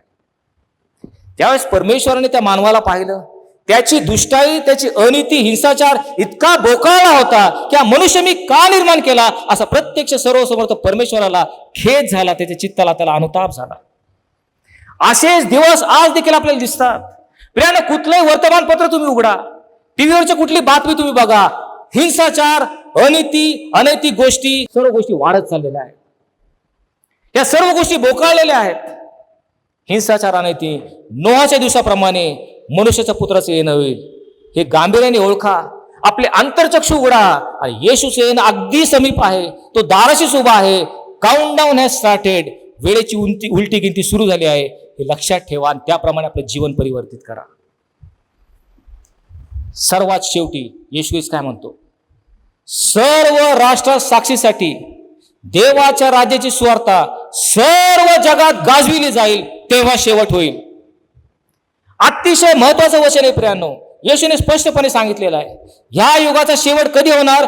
येशूच्या मुखातून निघालेल्या शब्दांनी ऐका. ज्यावेळेस त्याची सुवार्ता सर्व जगात गाजविली जाईल तेव्हा शेवट होईल. येशूने 2000 वर्षापूर्वी सांगितलं होतं. येशूचं स्वर्गारोहण होण्यापूर्वी येशूने दिलेली शेवटली आज्ञा तो आपल्या शिष्यास म्हटला, तुम्ही जाऊन सर्व राष्ट्रातील लोकांना शिष्य करा, त्यास पित्याच्या पुत्राच्या पवित्र आत्म्याच्या नावाने बाप्तिस्मा द्या, मी जे काय आज्ञा पिले पाळाव्यास त्या शिकवा, पहा युगाच्या समाप्तीपर्यंत मी तुम्हा बरोबर आहे. हे ऐकल्यावर शिष्यांना कदाचित आश्चर्य वाटलं असेल. हे प्रभू, सर्व राज्यात सर्व जगात स्वार्थ सांगायची कशी? एका गावातून दुसऱ्या गावाकडे जायचं आम्हाला पायी चालत जायला 2 दिवस लागतात. एका राज्यातून दुसऱ्याकडे जायचं आम्हाला समुद्र प्रवास करून महिन्याचे महिने आम्हाला लागतात. आम्ही ही स्वार्थ सर्व राज्यात कशी गाजवणार? सर्व जगात आम्ही कशी गाजवणार? त्यांना 2000 वर्षाचा काळ कदाचित ज्ञात नव्हता. आज अशी वेळ आलेली आहे की ही स्वार्थ सर्व जगात गाजवू शकतो. ते शक्य झालेलं आहे. माहिती व प्रसारण तंत्रज्ञान अद्ययावत झालेलं आहे. ही स्वार्थ सर्व जगात गाजवायची वेळ आता आलेली आहे, कारण आपल्याकडे तशी साधनं आता उपलब्ध झालेली आहेत. जगामध्ये प्रत्येक व्यक्तीकडे जवळजवळ एक मोबाईल आहे. आज आपल्याकडे इंटरनेट आहे, वायफाय कनेक्शन आहे, आणि म्हणून जी गोष्ट या ठिकाणी घडते संपूर्ण जगात एकाच वेळेस सर्व लोक पाहू शकतात. आणि म्हणून लक्षात ठेवा, ह्या युगाविषयी येशू ख्रिस्त बोलत होता. माझी स्वार्थ सर्व जगात गाजविली जाईल तेव्हा शेवट होईल. ही वेळ आता जवळ आलेली आहे. सर्व जगात स्वार्थ गाजवू शकतो आणि म्हणून येशूचं येणं समीप आलेलं आहे. हे तुम्ही लक्षात घ्या. The count down has begun. वेळेची उलटी गिनती सुरू झालेली आहे. येशू लवकरच येणार आहे आणि म्हणून आपण त्याविषयी दक्ष असलं पाहिजे. आता ही जी प्रणाली आहे, ही जी प्रक्रिया आहे, कशी होणार आहे? आपण आता प्रगटीकरणाच्या पुस्तकाकडे जाऊयात. यामध्ये हितंभूत व्यवस्थितपणे माहिती दिली आहे. कोणत्या प्रक्रिया होऊन येशूचे येणं जवळ येणार आहे, कशा प्रकारे तो येणार आहे, ह्याची आपण थोडक्यात माहिती घेण्याचा प्रयत्न करूयात. प्रगटीकरण समजायला थोडंसं अवघड पुस्तक असलं ते आपण थोडक्यात जाणून घेण्याचा प्रयत्न करूयात. येशूचं द्वितीय आगमन कसं होणार आहे? प्रियानो, प्रगटीकरण या पुस्तकामध्ये आपण पाहतो 7 आकडा अतिशय अनेक वेळा वापरला गेलेला आहे. 7 हा पूर्णतेचा आकडा आहे. आणि म्हणून आपण पाहतो प्रगटीकरणामध्ये 7 समया ज्या आपण वेदीवर लावतो, त्या 7 समयाचा अर्थ 7 मंडळ्या आहेत. पुनरुत्थित ख्रिस्त आपल्याला प्रगटीकरणामध्ये दिसतो. त्याच्या उजव्या हातामध्ये 7 तारे आहेत. ते 7 तारे म्हणजे मंडळीचे दूत किंवा मंडळीचे वडील, ते आपल्याला दिसत आहेत. नंतर प्रगटीकरणामध्ये पुढे आपण पाहणार आहोत एक गुंडाळी आहे. त्या गुंडाळीवर मनुष्य मात्रांचा न्याय परमेश्वराने लिहून ठेवलेला आहे. परंतु ती गुंडाळी 7 शिक्क्यांनी सीलबंद करण्यात आलेली आहे. ती 7 शिक्के फोडल्याशिवाय ती गुंडाळी उघडता येत नाही. असे ते 7 शिक्के, त्याच्याकडे आपण थोड्या वेळ पाहणार आहोत. पुढे आपण पाहतो 7 देवदूत उभे असलेले आपल्याला स्वर्गामध्ये दिसतात. प्रत्येक देवदूताकडे एक कर्णा असे दिलेले आहे. असे 7 कर्णे. प्रत्येक देवदूताने आपला कर्ण वाजवताच या पृथ्वीवर भयंकर अशा पिढ्या येणार आहेत आणि ते 7 कर्णे आपल्याला त्या ठिकाणी दिसतात. आणि नंतर 7 सोन्यांच्या वाट्या. त्या सोन्याच्या वाट्या पृथ्वीवर होताच एकावर एक असे उपद्रव आणि पीडा मनुष्यावर येणार आहेत. आणि हे आपण यावेळेस थोडक्यात पाहण्याचा प्रयत्न करणार आहोत.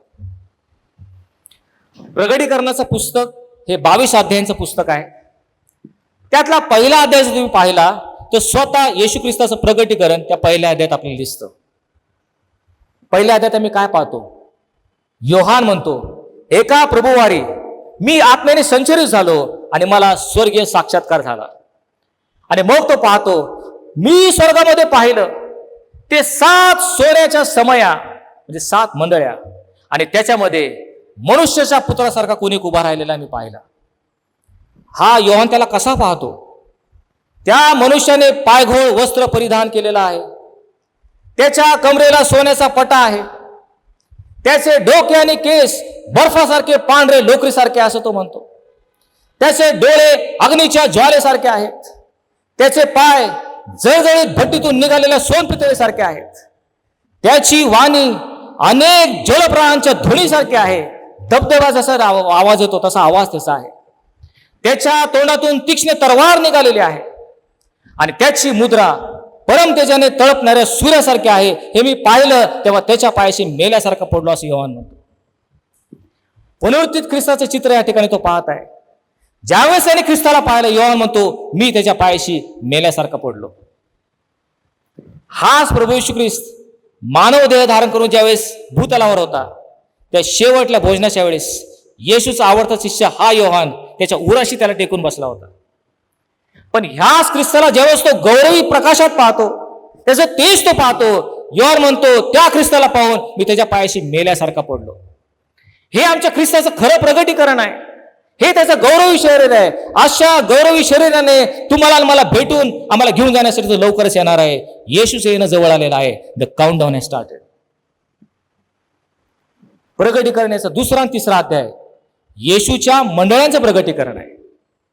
ज्या मंडळ्या येशू ख्रिस्ताने त्या ठिकाणी स्थापून ठेवलेल्या आहेत, त्या 7 मंडळांना पत्र लिहिलं. त्या 7 मंडळांचं प्रगटीकरण दुसऱ्या आणि तिसऱ्या अध्यायामध्ये आपल्याला दिसतं. त्या मंडळ्या कोणत्या? इफिसीतील मंडळी, स्मरणा, परगम, थुईतारा, सार्दिस, लावदिकिया आणि फिलाडेल्फिया या आशिया मायनर येथील 7 मंडळ्या, ह्याचं प्रगटीकरण दुसऱ्या आणि तिसऱ्या अध्यायामध्ये आम्हाला दिसतं. ह्या मंडळांमध्ये पापाचा शिरकाव झालेला आहे, मंडळांमध्ये रास झालेला आहे. 7 पैकी 5 मंडळांचा दोष परमेश्वर त्यांना दाखवत आहे आणि परमेश्वर त्यांना म्हणतो तू जर पश्चाताप केला नाहीस तर मी येऊन तुला शासन करेल. आणि मग प्रगटीकरणाच्या 4थ्या अध्यायापासून पुढे 22व्या अध्यायापर्यंत येशूच्या राज्याचं प्रगटीकरण ते आपण पाहत आहोत.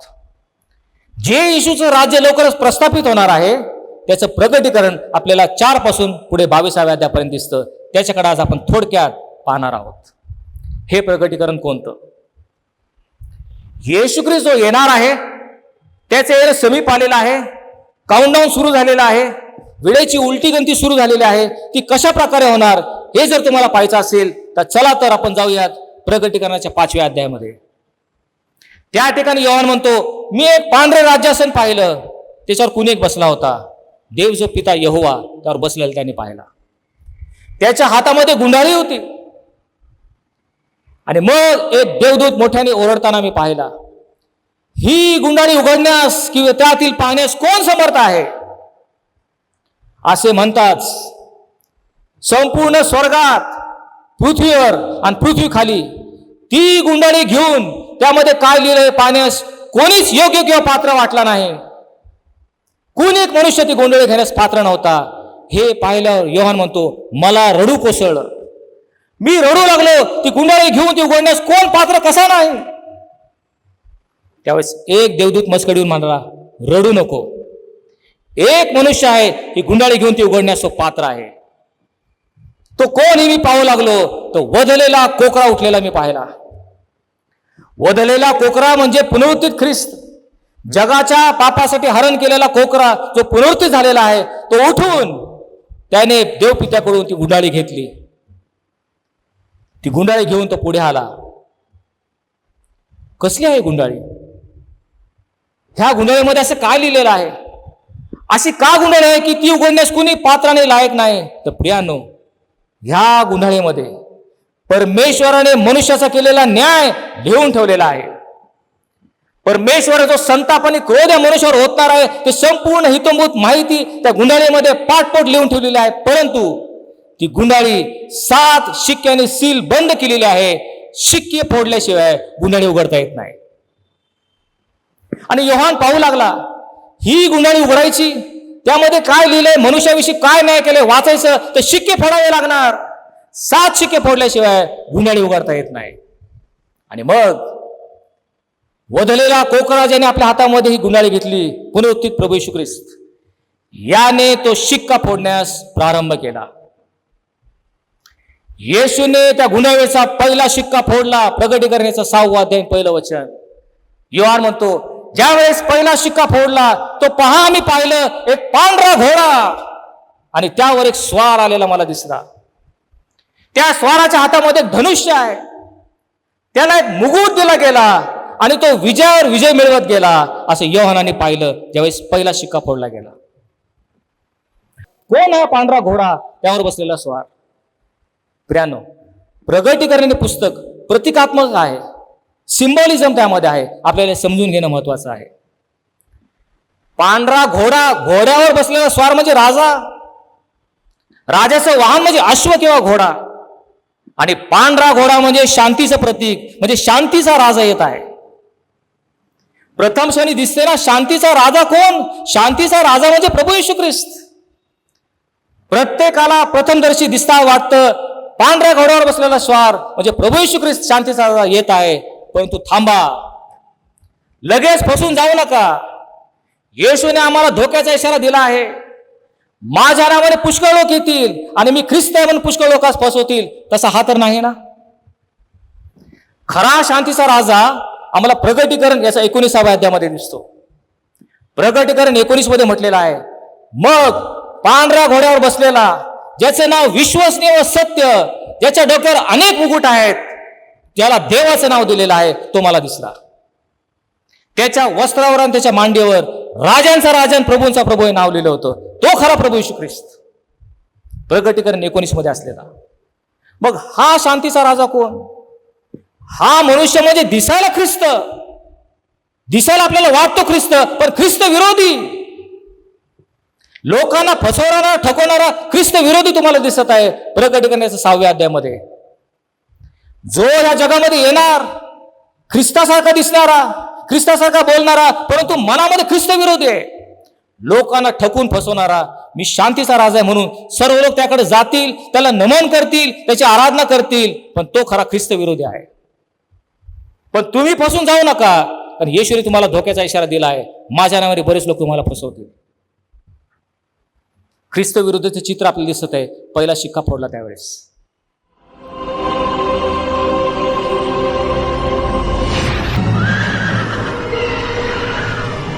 Come, go triumphant, to triumph once more.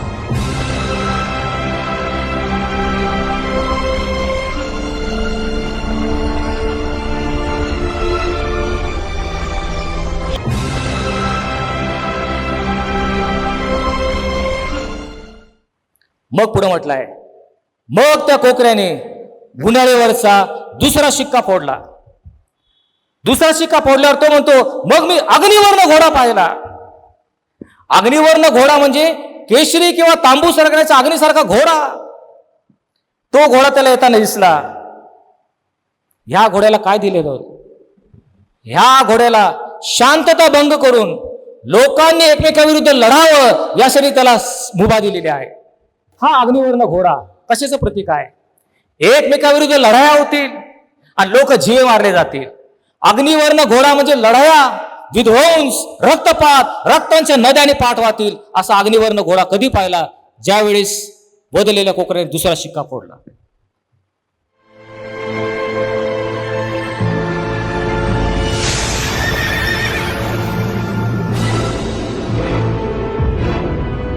Come, take away peace from earth.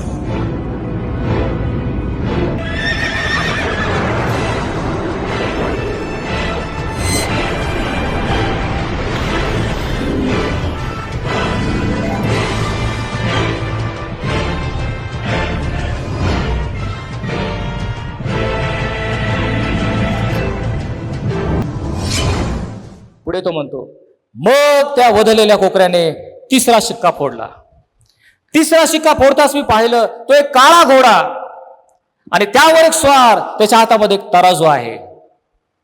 आणि मग एक मोठी वाणी मी ऐकली, 1 रुपयास 1 शेर गहू आणि 1 रुपयास 3 शेर जव, पण द्राक्षरस आणि तेल याची खराबी करू नको.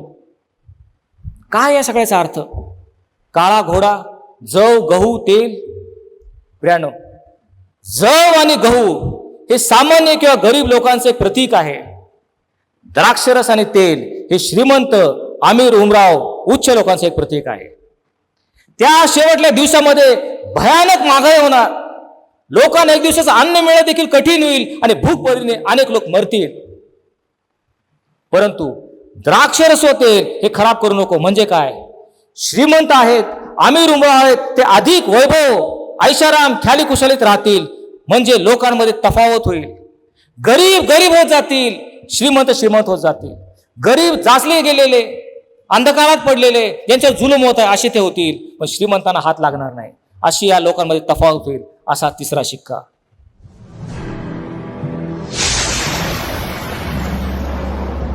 Come, a crust of bread for a worker's wages, to spread hunger and misery throughout the world. And injustice, the fruits of selfishness.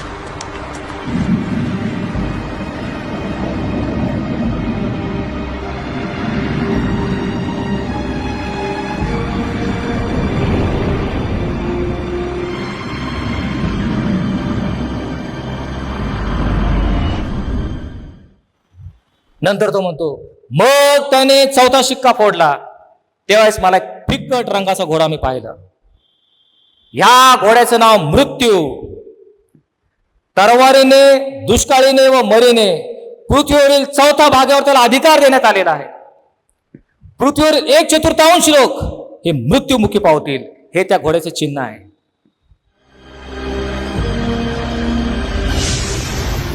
Come, Now the worst scourge of them all. what is his power? The most terrifying power there is. The power of death. To remind the world that only in God there is life. So that man may turn to him again and praise him.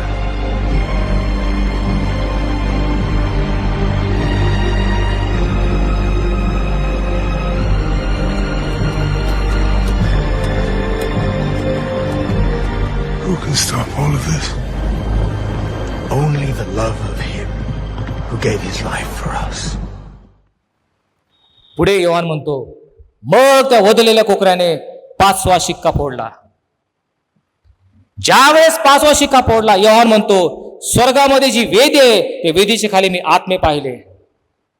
कोणत्या लोकांचे आत्मे होते? देवाच्या वचनामुळे आणि त्याने दिलेल्या साक्षीमुळे जे जीवे मारले गेले, ते जीवे मारलेल्या लोकांचे आत्मे त्याने पाहिले. आणि हे सर्व आत्मे ओरडू लागले, हे स्वामी, तू कोठवर न्यायनिवाडा करणार नाहीस आणि पृथ्वीवरील लोकांपासून आमच्या रक्ताचा सूड कोठवर तू घेणार नाहीस. येशूसाठी रक्तसाक्षी झालेले, साक्ष स्वार्थ सांगताना ज्यांना जीव आणि प्राण गमवावा लागला असे लोक परमेश्वराकडे ओरड करत आहेत. परमेश्वर, तू का न्याय करत नाहीस? ह्या लोकांनी आमचा रक्तपात केला, आमच्या रक्ताचा सूड तू का घेत नाहीस? अशी ओरड ते आत्मे करत आहेत. तेव्हा योहान म्हणतो, मी पाहिलं, त्यांना सांगण्यात आलं, तुमच्या सोबतीचे दास आणि तुमचे बंधू हे देखील जीवे मारले जाणार आहेत. त्यांची संख्या पूर्ण होत नाहीत, तोवर तुम्ही थोडा वेळ विश्रांती घ्या. प्रियानो, परमेश्वराने प्रत्येक वेळेस एक संख्या ठरवून ठेवलेली आहे. जे येशू ख्रिस्ताची साक्ष आणि स्वार्थ सांगायला ज्यांना मरण येणार आहेत, जे जीवे मारले जातील, त्यांची एक संख्या ठरवून ठेवलेली आहे. ती संख्या पूर्ण होत नाही तोपर्यंत येशूचं पुन्हा येणं होत नाही. प्रत्येक ठिकाणी परमेश्वराने संख्या ठरवून ठेवली. उदाहरणार्थ, पुढे भावी काळामध्ये एक महासंकटाचा काळ येणार आहे, तो 7 वर्षाचा असणार आहे. ही संख्या परमेश्वराने ठरवून ठेवलेली आहे. एक दिवसही कमी नाही, एक दिवसही 7 नाही, 7 वर्ष महासंकटाचा काळ. त्याचप्रमाणे प्रभू येशू ख्रिस्त पुन्हा येईल आणि आपल्या विश्वासणाऱ्यांबरोबर 1000 वर्ष या भूतलावर राज्य करेल. 1000 वर्ष ठरवून देण्यात आलेले आहेत. एक दिवस कमी किंवा जास्त त्यामध्ये होणार नाही. तसंच येशूचं पुन्हा येऊपर्यंत येशूसाठी रक्तसाक्षी होणारे यांची संख्या ठरलेली आहे. ती संख्या अजून पूर्ण झालेली नाही. ती एकदा पूर्ण झाली, येशू पुन्हा येणार आहे. येशूचे येणं समीप आलेलं आहे.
will innocent blood no longer be spilled. Be patient a little longer, until the number of your brothers is complete. Now share my victory over death.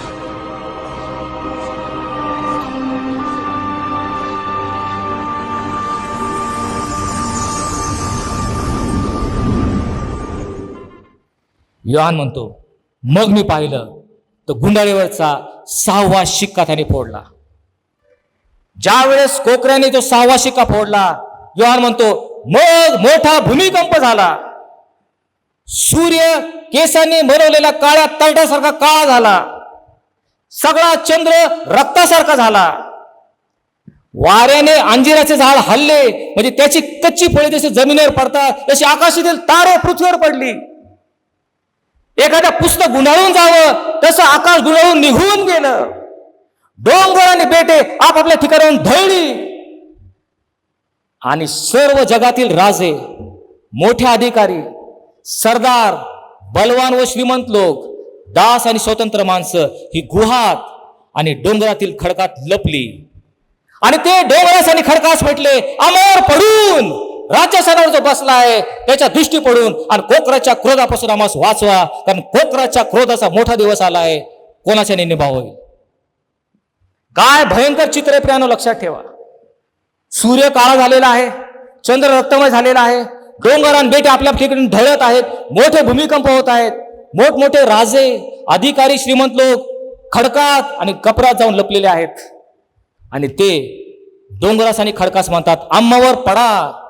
राजासनावर जो बसलाय त्या दृष्टी पडून कोकऱ्याच्या क्रोधापासून आम्हाला वाचवा. जगातील सर्वात दुर्दैवी प्रार्थना. त्या तुम्ही म्हणाल, प्रार्थना कधी दुर्दैवी असू शकते का? प्रार्थना हे साधन आम्हाला असं दिलं आहे की प्रार्थनेद्वारे आम्ही परमेश्वराशी संपर्क साधू शकतो, आमचे संकटाचं निवारण करतो. प्रार्थना एक मोठं साधन आम्हाला दिलेलं आहे.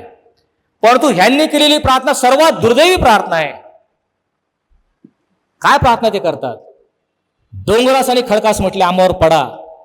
आणि राजासनावर बसलाय त्यापासून आणि कोकराच्या क्रोधापासून आम्हाला वाचवा. त्यावेळेस प्रियांनो, परमेश्वराकडे प्रार्थना करण्याचा काळ निघून गेलेला आहे. आज जर आम्ही प्रभूकडे प्रार्थना केली तर आज तो दयासनावर बसलेला आहे. आमच्या पापांची क्षमा करायला तो तयार आहे, आमच्यावर दया करायला, कृपा करायला तो तयार आहे, कारण आज तो दयासनावर आहे. पण त्यावेळेस कोकराच्या क्रोधाच्या दिवशी तो दयासनावर नाही, तो न्यायसनावर बसलेला आहे. आणि त्या दिवशी दया, क्षमा, पश्चाताप ही सर्व शब्द निरर्थक ठरलेले आहेत. परमेश्वराकडे प्रार्थना करता येत नाही, कारण ती संधी निघून गेलेली आहे. परमेश्वराकडे तुम्ही प्रार्थना करू शकत नाही. आणि म्हणून हे मोठमोठे राजे, श्रीमंत लोक कुणाकडे प्रार्थना करतात? परमेश्वराची नाही, डोंगराची खडकाची प्रार्थना करतात. अहो डोंगरांनो आणि खडकांनो, आम्हावर पडा. आणि राज्यासनावर जो बसला आहे त्याच्या दृष्टी पडून आणि कोकराच्या क्रोधापासून आम्हाला वाचवा. हा भयंकर दिवस लवकरच येत आहे. ह्या दिवसाची भयानकता आपल्याला कळाली नाही प्रियांनो. जर ती प्रार्थना आम्हाला टाळायची असेल तर आम्हाला दुसरी एक प्रार्थना करावी लागेल. आमच्या पुढे 2 प्रार्थनेचे पर्याय आहेत. एक तर आज आम्ही प्रार्थना करू शकतो, हे देवाच्या कोकरा, जगाचे पाप हरण करणाऱ्या, आम्हावर दया कर. ही प्रार्थना जर आज आम्ही केली तर आम्हाला तो दया करून क्षमा करण्यास तयार आहे. ही प्रार्थना जर आज आम्ही केली नाही तर त्या शेवटल्या दिवशी आम्हाला काय प्रार्थना करावी लागेल? अहो डोंगरांनो, खडकांनो, आमच्यावर पडा आणि कोकराच्या क्रोधापासून आम्हाला वाचवा. तुम्ही कोणती प्रार्थना करणार आहात?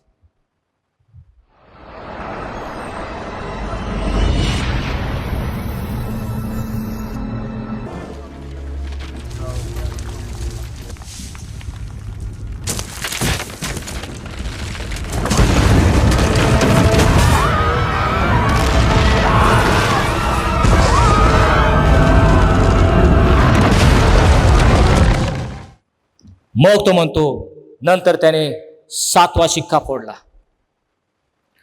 7वा शिक्का फोडला त्यावेळेस तो म्हणतो, स्वर्गामध्ये अर्धा तास निवांत झालं. योहानाला फार आश्चर्य वाटलं, कारण 7वा शिक्का हे शेवटचा शिक्का फोडताच स्वर्गामध्ये अर्धा तास निवांत किंवा शांत झालं असं योहान म्हणतो. स्वर्गात अर्धा तास शांतता सुद्धा थोडीशी विलक्षण किंवा विचित्र वाटणारी आहे, कारण स्वर्गामध्ये कधी शांतता नसते. स्वर्गामध्ये काय चालू आहे? अहो रात्र ते सराफुम किंवा देवदूत परमेश्वराची आराधना आणि गौरव अहोरात्र करतात. ते पवित्र पवित्र पवित्र म्हणून रात्रंदिवस निरंतर परमेश्वराची गौरव करत आहेत. त्या स्वर्गामध्ये गर्जना होत आहेत, जयघोष होत आहेत, मेघगर्जना होत आहेत देवाच्या गौरवाच्या. आणि म्हणून 7वा शिक्का फोडताच अर्धा तास शांत झालं म्हणून योहानाला आश्चर्य वाटलं. ही शांतता का होती? स्वर्गामध्ये 7वा शिक्का फोडताच अर्धा तास शांतता का झाली? प्रियानो, लवकरच गुंडाळी उघडली जाणार होती. 7वा शिक्का फोडल्यावर गुंडाळी उघडणार होती आणि ती गुंडाळी उघडताच मानवावरचा भयंकर न्याय परमेश्वर करणार होता. परमेश्वराच्या न्यायाची तरवार ज्ञानातून निघणार होती. परमेश्वर आपला क्रोध आणि संताप ओतप्रोत मनुष्यावर ओतणार होता. आणि म्हणून ती ऐकण्यासाठी स्वर्गामध्ये अर्धा तास शांत झालं. ज्यावेळेस एखाद्या न्यायालयात तो न्यायाधीश निकालपत्र वाचणार असतो, त्या न्यायालयात शांतता होते. तो न्यायाधीश आता काय निकाल देणार आहे याकडे सर्वांचं लक्ष जातं. आणि म्हणून त्याच प्रकारे स्वर्गामध्ये अर्धा तास शांतता झाली. Look, the Lamb, the Messiah, is breaking the seventh seal.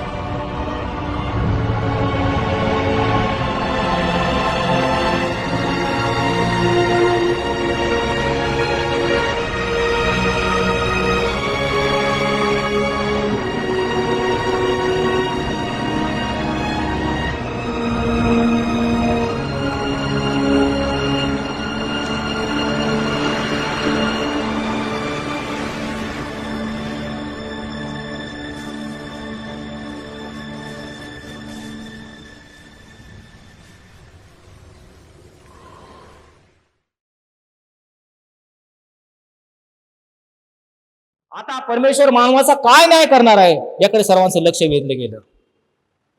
7वा शिक्का फोडताच पुढचा काउंटडाऊन, पुढची प्रणाली, पुढची प्रक्रिया याला सुरुवात झाली. आणि ती म्हणजे आता 7 देवदूत त्यांचे 7 कर्णे वाजवणार होते. आणि प्रत्येक कर्ण वाजल्यावर या पृथ्वीवर भयंकर पीडा, मोठा उपद्रव आणि भयंकर त्रास या पृथ्वीवर येणार होता. ज्यावेळेस 7वा शिक्का फोडल्यानंतर आपण पाहतो 7 देवदूतांना 7 कर्णे देण्यात आली. ज्यावेळेस पहिल्या देवदूताने पहिला कर्ण वाजवला त्यावेळेस काय झालं? हा पहिला कर्ण वाजताच आकाशातून रक्तमिश्रित गारा आणि अग्नी येऊन पृथ्वीवरील 1/3 अंश जळून गेला. 1/3 झाडं जळाली, सर्व हिरवं जळून गेलं असं आपण पाहतो. त्या पहिल्या देवदूताने पहिला कर्ण वाजवताच पृथ्वीवरील जो 3रा भाग आहे संपूर्ण जळून खाक झाला. कारण आकाशातून अग्नी मिश्रित गारा आणि अग्नी येऊन संपूर्ण पृथ्वी जळाली. काय भयंकर तो दिवस असेल. 1/3 पृथ्वी संपूर्ण जळून भस्म झालेली आहे.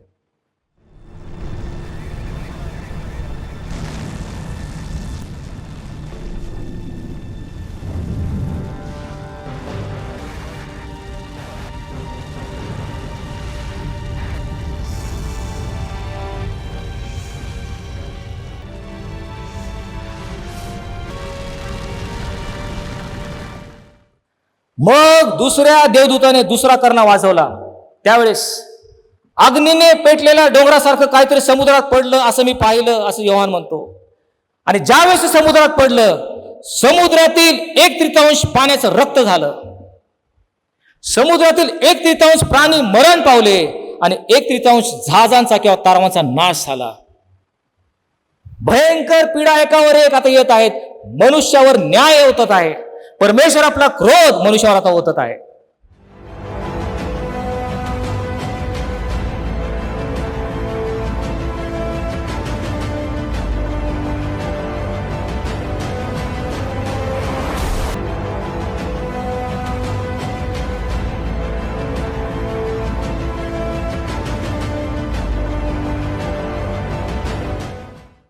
पुढे तो म्हणतो, 3ऱ्या देवदूताने ज्यावेळेस 3रा कर्ण वाजवला, मशालीसारखा पेटलेला एक तारा पृथ्वीवर पडलेला मी पाहिला.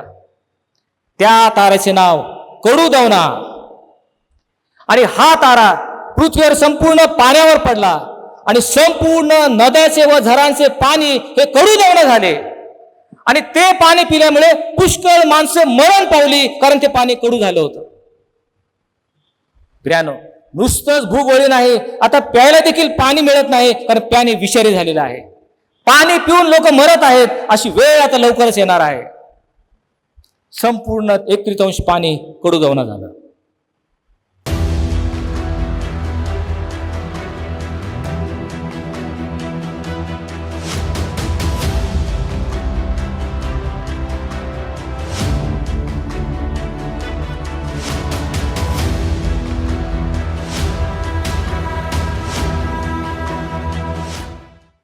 नंतर तो म्हणतो, चौथ्या देवदूताने चौथा कर्णा वाजवला.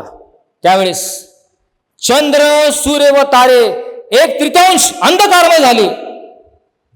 त्यांचा प्रकाश पृथ्वीवर येऊ नये म्हणून 1/3 अंधकारमय चंद्र, सूर्य व तारे झाले. अशी एकावर एक भयानक पीडा पृथ्वीवर आदोनात येणार आहे. काउंटडाऊन सुरू झालेला आहे. जशी प्रसूती होते, येशूचे येणं समीप होत आहे, ते येण्या अगोदर एक एक पीडा एकावर एक मनुष्य मात्रावर लवकरच येणार आहेत.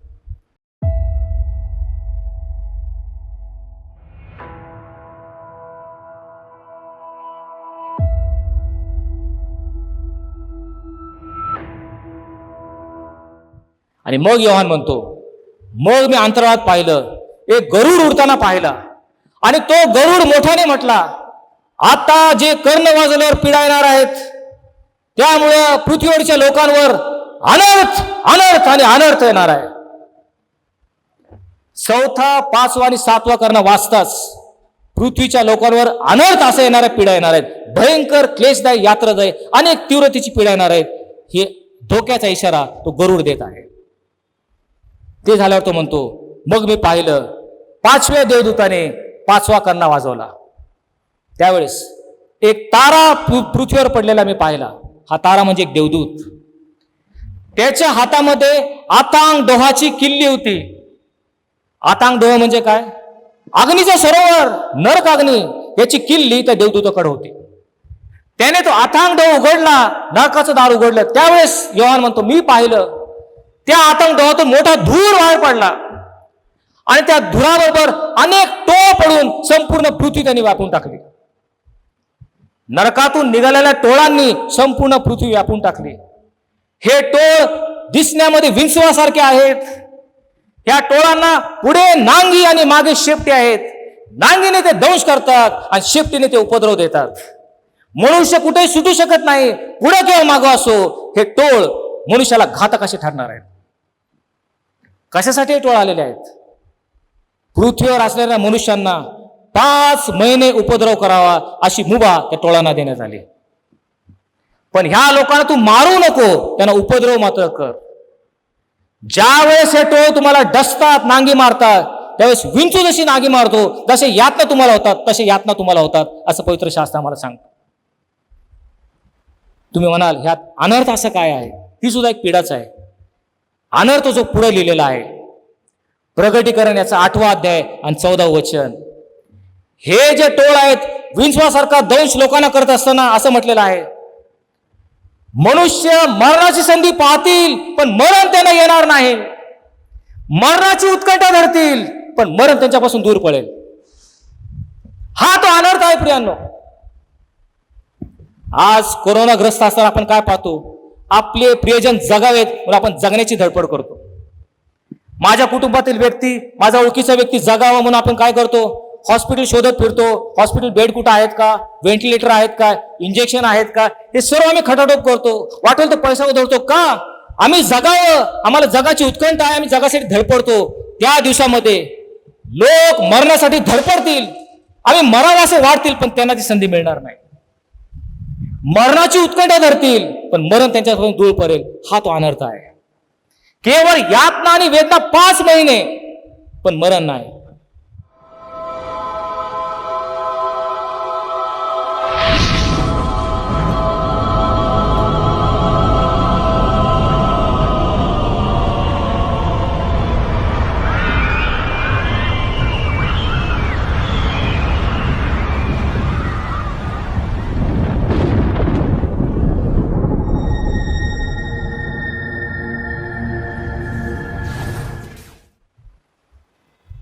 मग योहान म्हणतो, मी 6वा देवदूत पाहिला. त्याने कर्णा वाजवला. 6वा कर्णा वाजताच फरात नदीजवळ 4 देवदूत होते, त्यांना मोकळं करण्यात आलं. आता फरात नदी म्हणजे इराक येथील काही देवदूत बांधलेले आहेत, म्हणजे इराकचे सैन्य आहे ते बांधलेलं आहे, त्यांना मोकळं करण्यात आलं. त्या ठिकाणी काही घोडे मी पाहिले, योहान म्हणतो त्यांची संख्या 20 कोटी होती. 20 कोटी हे नाव मी नीट ऐकलं असं योहान म्हणतो. म्हणजे 20 कोटी सैन्य म्हणजे घोडे हे त्याने पाहिले. हे घोडे कसे आहेत? योहान म्हणतो मी पाहिलं, त्यांच्या तोंडातून अग्नी, धूर आणि गंधक येऊन त्यांनी 1/3 लोक मारले गेले. असं तुंबळ युद्ध इराक या ठिकाणाहून सुरू होणार, अशी भयंकर परिस्थिती येणार. पृथ्वीवर जे लोक आहेत 1/3 लोक या युद्धामध्ये मारले जातील.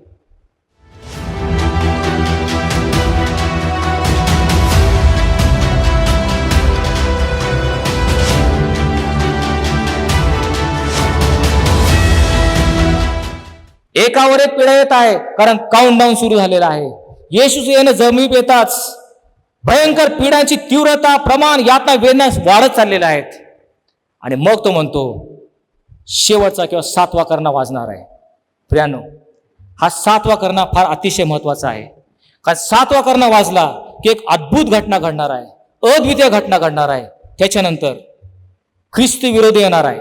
हा 7वा कर्णा वाजल्यानंतर नक्की काय होणार आहे, कोणती घटना घडणार आहे, त्यानंतर या भूतलावर ख्रिस्ताचं येणं कसं होणार आहे, आपण ख्रिस्ताकडे कसे घेतले जाणार आहोत, हा ख्रिस्त विरोधी कोण आहेत, त्याचे काय विभाग आहेत, तो कसं बसून राज्य करणार आहे, शेवटची हर्मगिदोनची लढाई, जी जगप्रसिद्ध लढाई होणार आहे ती कुठे होणार आहे, त्यानंतर शेवटचं येशूचं आणि सैतानाचं युद्ध कसं होणार, सैतान त्या अथांग डोहामध्ये कसा टाकला जाणार, आणि नंतर ख्रिस्त विजय होऊन शेवटी नवी यरूशलेम आणि त्यामध्ये ख्रिस्ती विश्वासाने कसे राहणार हे पाहण्यासाठी आपण पुढच्या रविवारी येणार आहोत.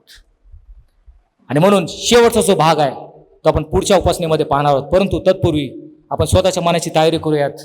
काउंटडाऊन सुरू झालेला आहे, लवकरच येशूचं येणं समीप आलेलं आहे. त्यासाठी आपण प्रत्येकाची, आपल्या मनाची, आपल्या कुटुंबाच्या मंडळीची तयारी करूयात, सज्ज असूयात. आजूबाजूला पाहूयात, जे काही चिन्ह घडत आहेत त्यावरून येशूचं येणं खरोखर समीप आहे. आम्ही आमच्या जीवनाचं परिवर्तन केलं पाहिजे, वरील गोष्टीकडे लक्ष लावलं पाहिजे, आणि येशू लवकरच येत आहे. प्रभू म्हणतो पहा मी लवकर येतो. प्रार्थना करूयात. प्रभू, आज तुझ्या येण्याचा काउंटडाऊन आम्ही पाहत आहोत. खरोखर तू किती जवळ येत आहेस.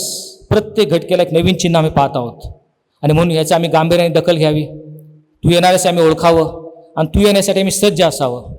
आम्ही मूर्ख कुमारीसारखं नसून सुज्ञ शहाण्या कुमारीसारखं असावं, की ज्यांनी आपले पेटते दिवे प्रज्वलित ठेवले. पवित्र आत्म्याने प्रभू आम्ही जीवन जगण्यासाठी आम्ही प्रत्येकाला तू सहाय्य कर. धन्यवाद प्रभू येशू ख्रिस्त, याच्या नावाने मागितलं म्हणून तो ऐक. आमेन.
जगदूता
यावेळेस आपण सर्वजण मिळून प्रभूने शिकवलेली प्रार्थना म्हणूयात.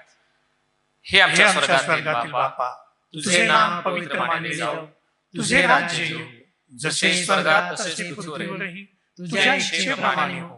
आमची रोजची भाकर आज आम्हास दे, आणि जशी आम्ही आमच्या अपराधांची क्षमा केली आहे तशी आमच्या अपराधांची क्षमा कर, आणि आम्हास परीक्षेत आणू नकोस, तर आम्हास वाईटापासून सोडव, कारण की राज्य, सामर्थ्य आणि गौरव ही सर्व तुझी आहे.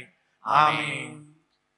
सर्व बुद्धी सामर्थ्या पलीकडे असलेली देवाने दिलेली शांती तुमची अंतःकरणे व तुमचे विचार देवाच्या आणि त्याचा प्रिय पुत्र येशू ख्रिस्त आमचा प्रभू याच्या ज्ञानात व प्रीतीत राखो.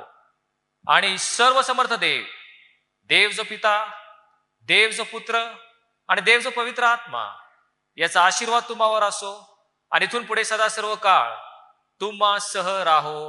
आमेन. बापावरी टेकताना लेकराला सुख फार, येशू पाशी राहताना हर्ष वाटतो अपार. देव बोले प्रेमे फार, टाकी माझ्या वरी भार, टाकी माझ्या वरी